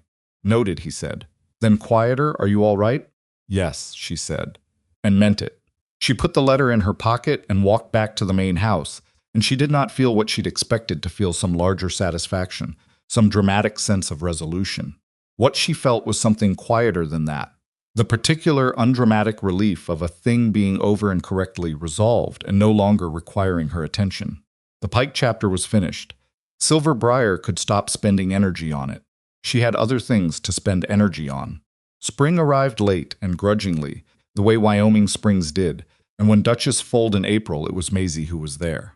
This had not been entirely planned, or rather, it had been planned by Maisie 6 weeks in advance with a thoroughness that eventually became difficult to argue with. She'd told Rosalind in February that she wanted to be present for the birth and had made her case with the specific combination of factual knowledge and absolute determination that characterized everything the girl did. Rosalind had checked her understanding of equine birth complications, found it sound for a 9-year-old more than sound, frankly impressive, and said she could be present if the timing was reasonable. The timing was 4 in the morning, which was not reasonable. Maisie was there anyway. Rosalind stood with her in the birth stall, while Wade waited outside with Coulter, both of them having been informed firmly by Maisie that too many people in the stall would make Duchess nervous. She had not been wrong. The mare was calmer with fewer people, and Maisie stood through the whole of it with her back against the wall and her eyes open and her hands still, watching with the patient, concentrated attention of someone who intended to remember everything about this. The foal was a bay filly, strong and annoyed about existence in the way healthy newborn horses were, and when she was on her feet unsteady, extravagant, entirely committed to the concept of standing, even though her legs had not fully committed back. Maisie made a sound that was barely audible.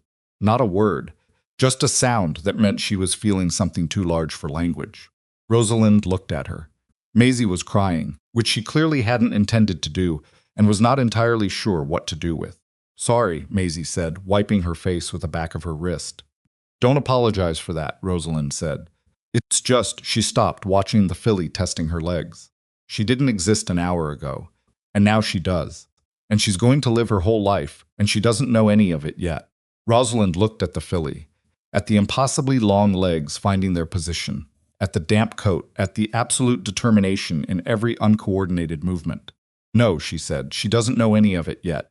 They stood there together in the stall at 4 in the morning, watching a new horse discover the fact of herself. And Rosalind thought about things she didn't have precise words for, about what it meant to be present at the beginning of something, about the specific privilege of witnessing a life start, about the version of herself that had been here in this barn 8 years ago.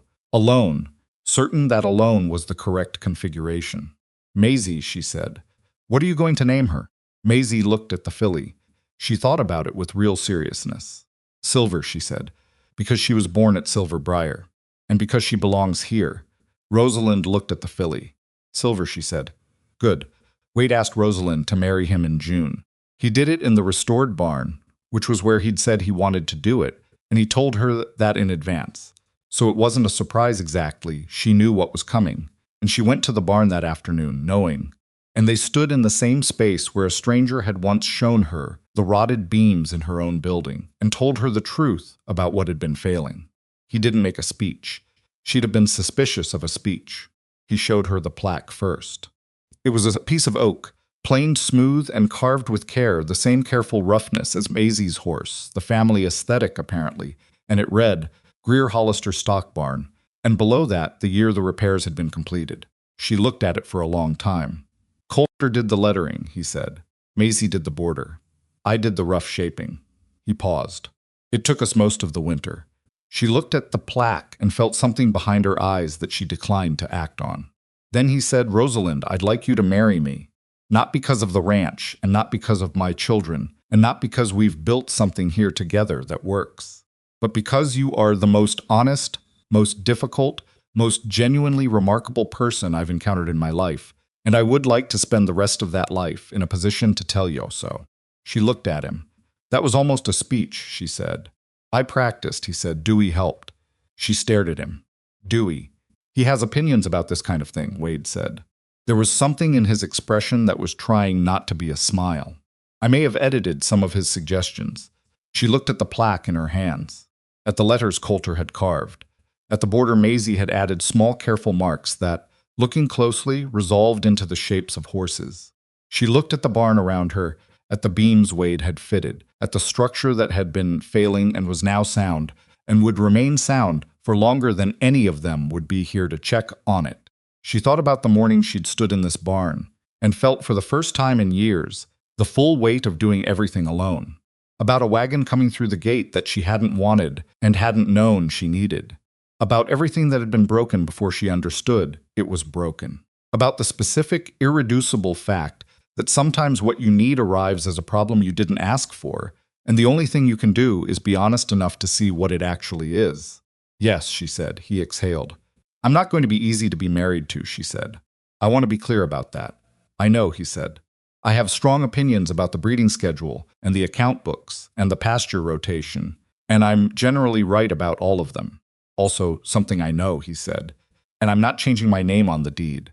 This ranch was built by a Greer, and it's going to stay a Greer ranch. I expect nothing different, he said. I suggested Greer Hollister for the barn, not for the deed. He paused. Although I notice you're still holding the plaque. She looked down at it.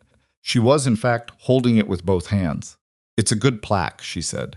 He stepped closer, and she let him, and he put his hand against the side of her face the same way she'd put her hand against his jaw in December, deliberate and sure, and she leaned into it just slightly, which for Rosalind Greer was the equivalent of a declaration. I'm going to tell the children tonight, he said. Maisie already knows, she said. He pulled back slightly. What? She asked me in March if I was going to marry her father. Rosalind met his eyes. I told her I hadn't been asked. He stared at her. What did she say, she said. And I'm quoting exactly. He's working up to it. He just moves slow about important things.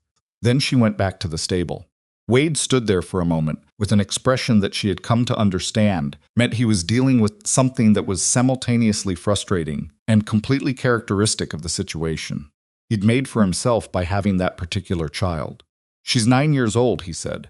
She's very observant, Rosalind said.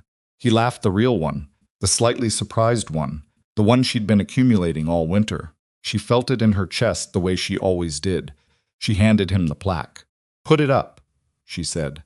They were married in August, in the yard at Silver Briar, on a morning when the light came in from the east at the long angle that made everything look like it was worth remembering. It was not a large wedding. Rosalind had not wanted a large wedding and had said so plainly, and Wade had not argued because he understood that when she said something plainly, she meant it exactly as said.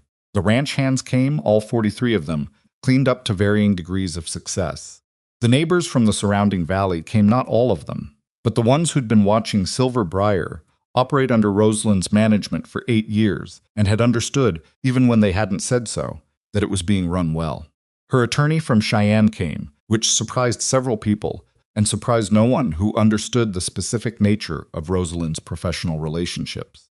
Coulter stood beside his father in a shirt that appeared to have been ironed by someone who cared about it, which meant Maisie, who had appointed herself the family's aesthetic conscience for the occasion.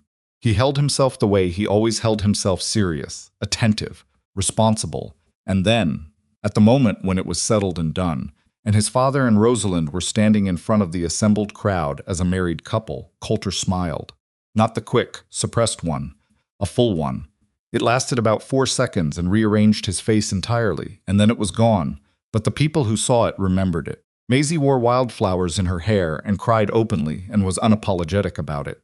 Dewey, who stood in the back of the assembled hands with his hat in both hands, said afterward that he'd never seen Miss Greer look like that before, and when pressed could not describe what he meant by like that, and eventually said she looked like someone who'd finally stopped arguing with something, and he'd leave it at that. Mrs. Halverson made a cake that was too large for the number of people present, which was exactly the right size. The Orson Pike matter concluded that same month.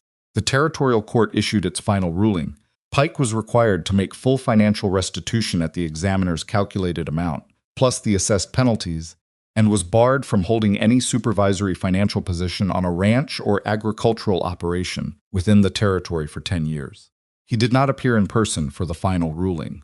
His attorney represented him, which told Rosalind everything she needed to know about the quality of his conviction in his own position.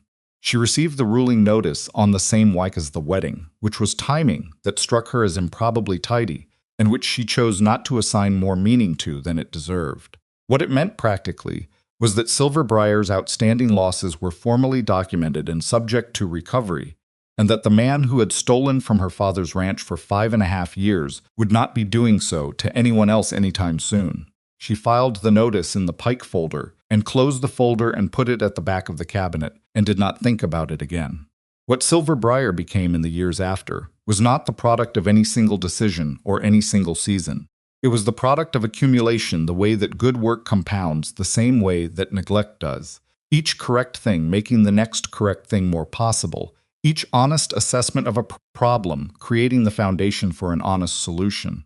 Wade reorganized the cattle operation over 3 years, not through dramatic restructuring but through the patient, systematic work of someone who understood that an operation with Silver Briar's history and size required respect for what was already working alongside clear eyes about what wasn't. The breeding program improved. The winter losses decreased. The east fence that Coulter had calculated in December of that first year was replaced in spring and held cleanly through the following decade. Rosalind ran the business side with the precision she'd always brought to it, but the precision changed quality, somewhat became less defensive, less armored against the possibility of being wrong, more willing to say out loud when something wasn't working and ask for another set of eyes. This was not a personality change. She was still exactly who she'd always been, direct, clear, occasionally formidable. But she'd stopped treating her own judgment as something that needed to be protected rather than tested, and the difference that made in practice was not small. They disagreed regularly and completely. About the breeding schedule, about the rotation plan, about the winter feed budget, about whether the south barn needed the full structural reinforcement that Wade was recommending, or the modified version that Rosalind calculated was sufficient. They argued these things in the office, at the kitchen table, in the barn, occasionally in the yard within earshot of ranch hands who had the discretion to find somewhere else to be. They were both right sometimes and wrong sometimes, and the ranch benefited from both. The Northeast land dispute the survey irregularity that Coulter had come running home from school that winter was resolved through the Territorial Land Office in the spring of the second year, with documentation that had been assembled partially by Rosalind's Cheyenne attorney and partially by Coulter Hollister, who was 13 years old and had developed an alarming facility for legal property records. The resolution added 11 acres to Silver Briar's northeastern boundary that had been in question since Rosalind's father's time. She told Coulter about it when the papers were finalized. He was sitting at the kitchen table, doing arithmetic homework, and she put the document in front of him and said, "This is the survey dispute you mentioned from Mr. Eames." He looked at it. "It's resolved in our favor," she said. The documentation chain was complete enough. He looked at the document for a moment. Then he looked at her, with the expression that she'd come to understand was Coulter's version of what Maisie expressed with her whole face. "Can I read the full ruling? It's on my desk," she said.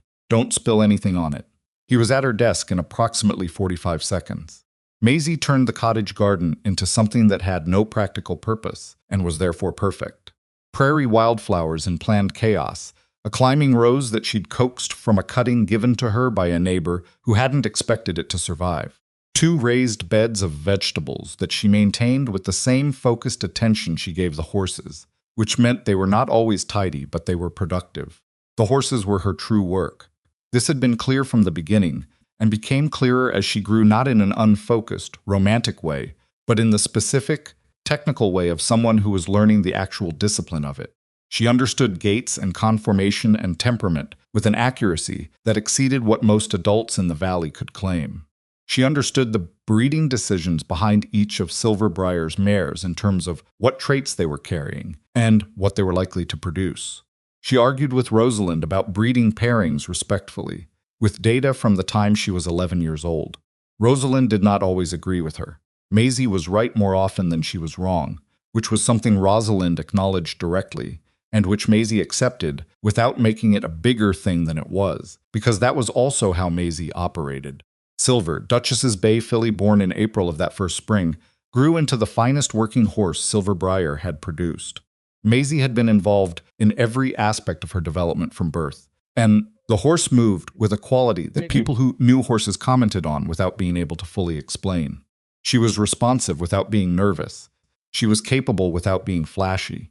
She was, Dewey said once, watching Maisie put her through her paces in the South Paddock, the best horse on the best ranch in the valley, and everybody here knows which one of those is whose fault.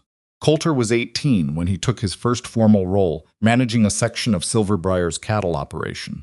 He was not ready in all the ways a person was ready for that kind of responsibility. He'd admit that himself, later, but he was ready in the ways that mattered most. He knew the land. He knew the animals. He knew how to tell the truth about what he found, and he knew how to fix things when they went wrong without making the fixing a performance. He'd also, quietly, in the 3 years before that, resolved 2 additional minor boundary disputes through the Territorial Land Office, drafted a water rights documentation package that Rosalind's attorney described as more thorough than most attorneys produced, and identified an accounting irregularity in the Henderson's lumberyard billing that had been inadvertently overcharging Silver Briar for 2 years. He'd come to Rosalind about the lumberyard the same way he'd come to her about the fence posts at 12 with a piece of paper, covered calculations, and the plain, factual statement of what he'd found. She'd looked at the calculations and looked at him and said, "You're going to be a problem."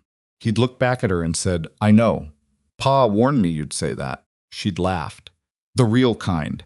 There is a thing that happens to people who have spent a long time being very careful. They build systems. Not just practical systems, the accounting and the operations and the legal documentation, but internal systems, the arrangements they make inside themselves to manage what they're willing to feel and when they're willing to feel it. These systems are not weaknesses. They are often the thing that kept the person functioning through the years, when functioning required everything they had. But systems have costs. The thing that keeps you safe also keeps other things out. The wall that nothing can break through is also the wall nothing can enter. Rosalind had understood this abstractly, in the way she understood most things that had not yet happened to her. She had not understood it in the way you understand something, after it's been true in your own life for long enough to look back at.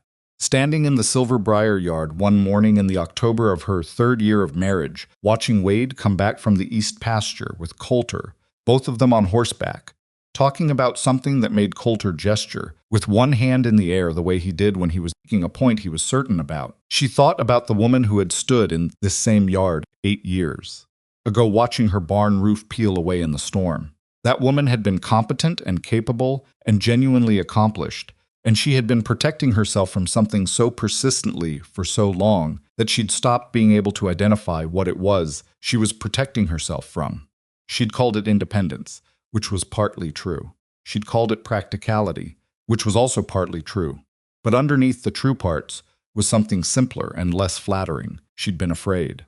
Not of losing Silver Briar, she hadn't been afraid of that for a long time. Afraid of needing something she couldn't build or buy or manage into existence by herself. Afraid of wanting someone to stay and asking for it and having them leave anyway. Wade came through the gate with Coulter and saw her standing in the yard and raised his chin at her, not a wave. Just the specific acknowledgement of a person who has become accustomed to finding someone where they expected to find them and is glad to find them there. Such a small thing, the raised chin of a man who'd come home. She had spent 34 years building walls and 8 weeks learning because of a broken barn and a man with 2 children and a wagon full of tools, that the walls had cost her more than they'd protected her from. She had not rebuilt the walls. She'd rebuilt something else instead. The oldest barn at Silver Briar stood at the back of the property where it had always stood, its new framing solid in the October cold. The plaque beside the main door reading Greer Hollister Stock Barn in Coulter's careful letters and Maisie's border of small horses. The building that had been failing was the soundest structure on the property now because someone had come in and looked at it honestly and told the truth about what it needed. That was the thing.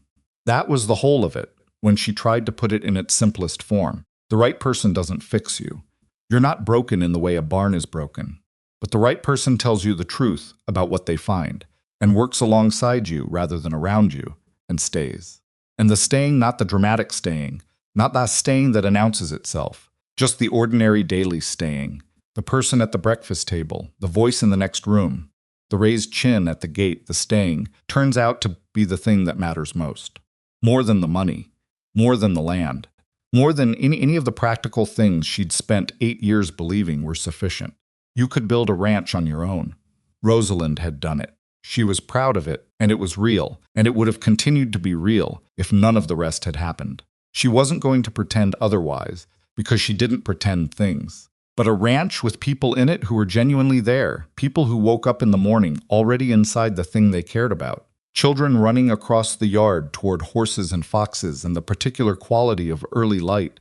A man who came through the gate at the end of the day and looked for you the way you looked for him. That was not a better ranch in the practical sense. The cattle count was the same. The land was the same. The accounts were the same. It was a different life. And different, in this case, was not a small word. The last wildflowers of that October appeared on the kitchen windowsill in a tin cup, the same as the first ones had appeared 8 years before. Rosalind found them in the morning and stood looking at them late-season prairie clover, a little battered, gathered by someone who'd been out early and found them in the frost-killed grass and brought them back because that was what they did. She heard Maisie in the yard talking to a horse. She heard Coulter's voice somewhere further off, the lower register of a young man who'd recently discovered his voice had changed and was still adjusting to the range of it. She heard Wade in the equipment shed, the recognizable sound of tools being organized before the morning work. She heard the barn, which made no sound, because sound buildings don't announce themselves. They simply stand. Mrs. Halverson came in through the back and looked at the wildflowers on the sill and said nothing, because after 11 years she knew when something didn't need commenting on. Rosalind poured her coffee. She stood at the window for a moment, the cup in both hands, looking out at Silver Briar in the October morning at the frost on the grass, and the horses in the paddock, and the barn at the back of the property standing where it had always stood, rebuilt and reliable, and bearing the names of 2 families above its door. She was not a woman who said sentimental things out loud. She didn't say one now. She just stood at the window and let the morning be what it was, ordinary and full and hers, entirely hers, shared now in the way that good things can be shared without becoming less. The coffee was hot. Outside, Maisie laughed at something. The barn stood. That was enough. That was in fact more than enough. It was everything.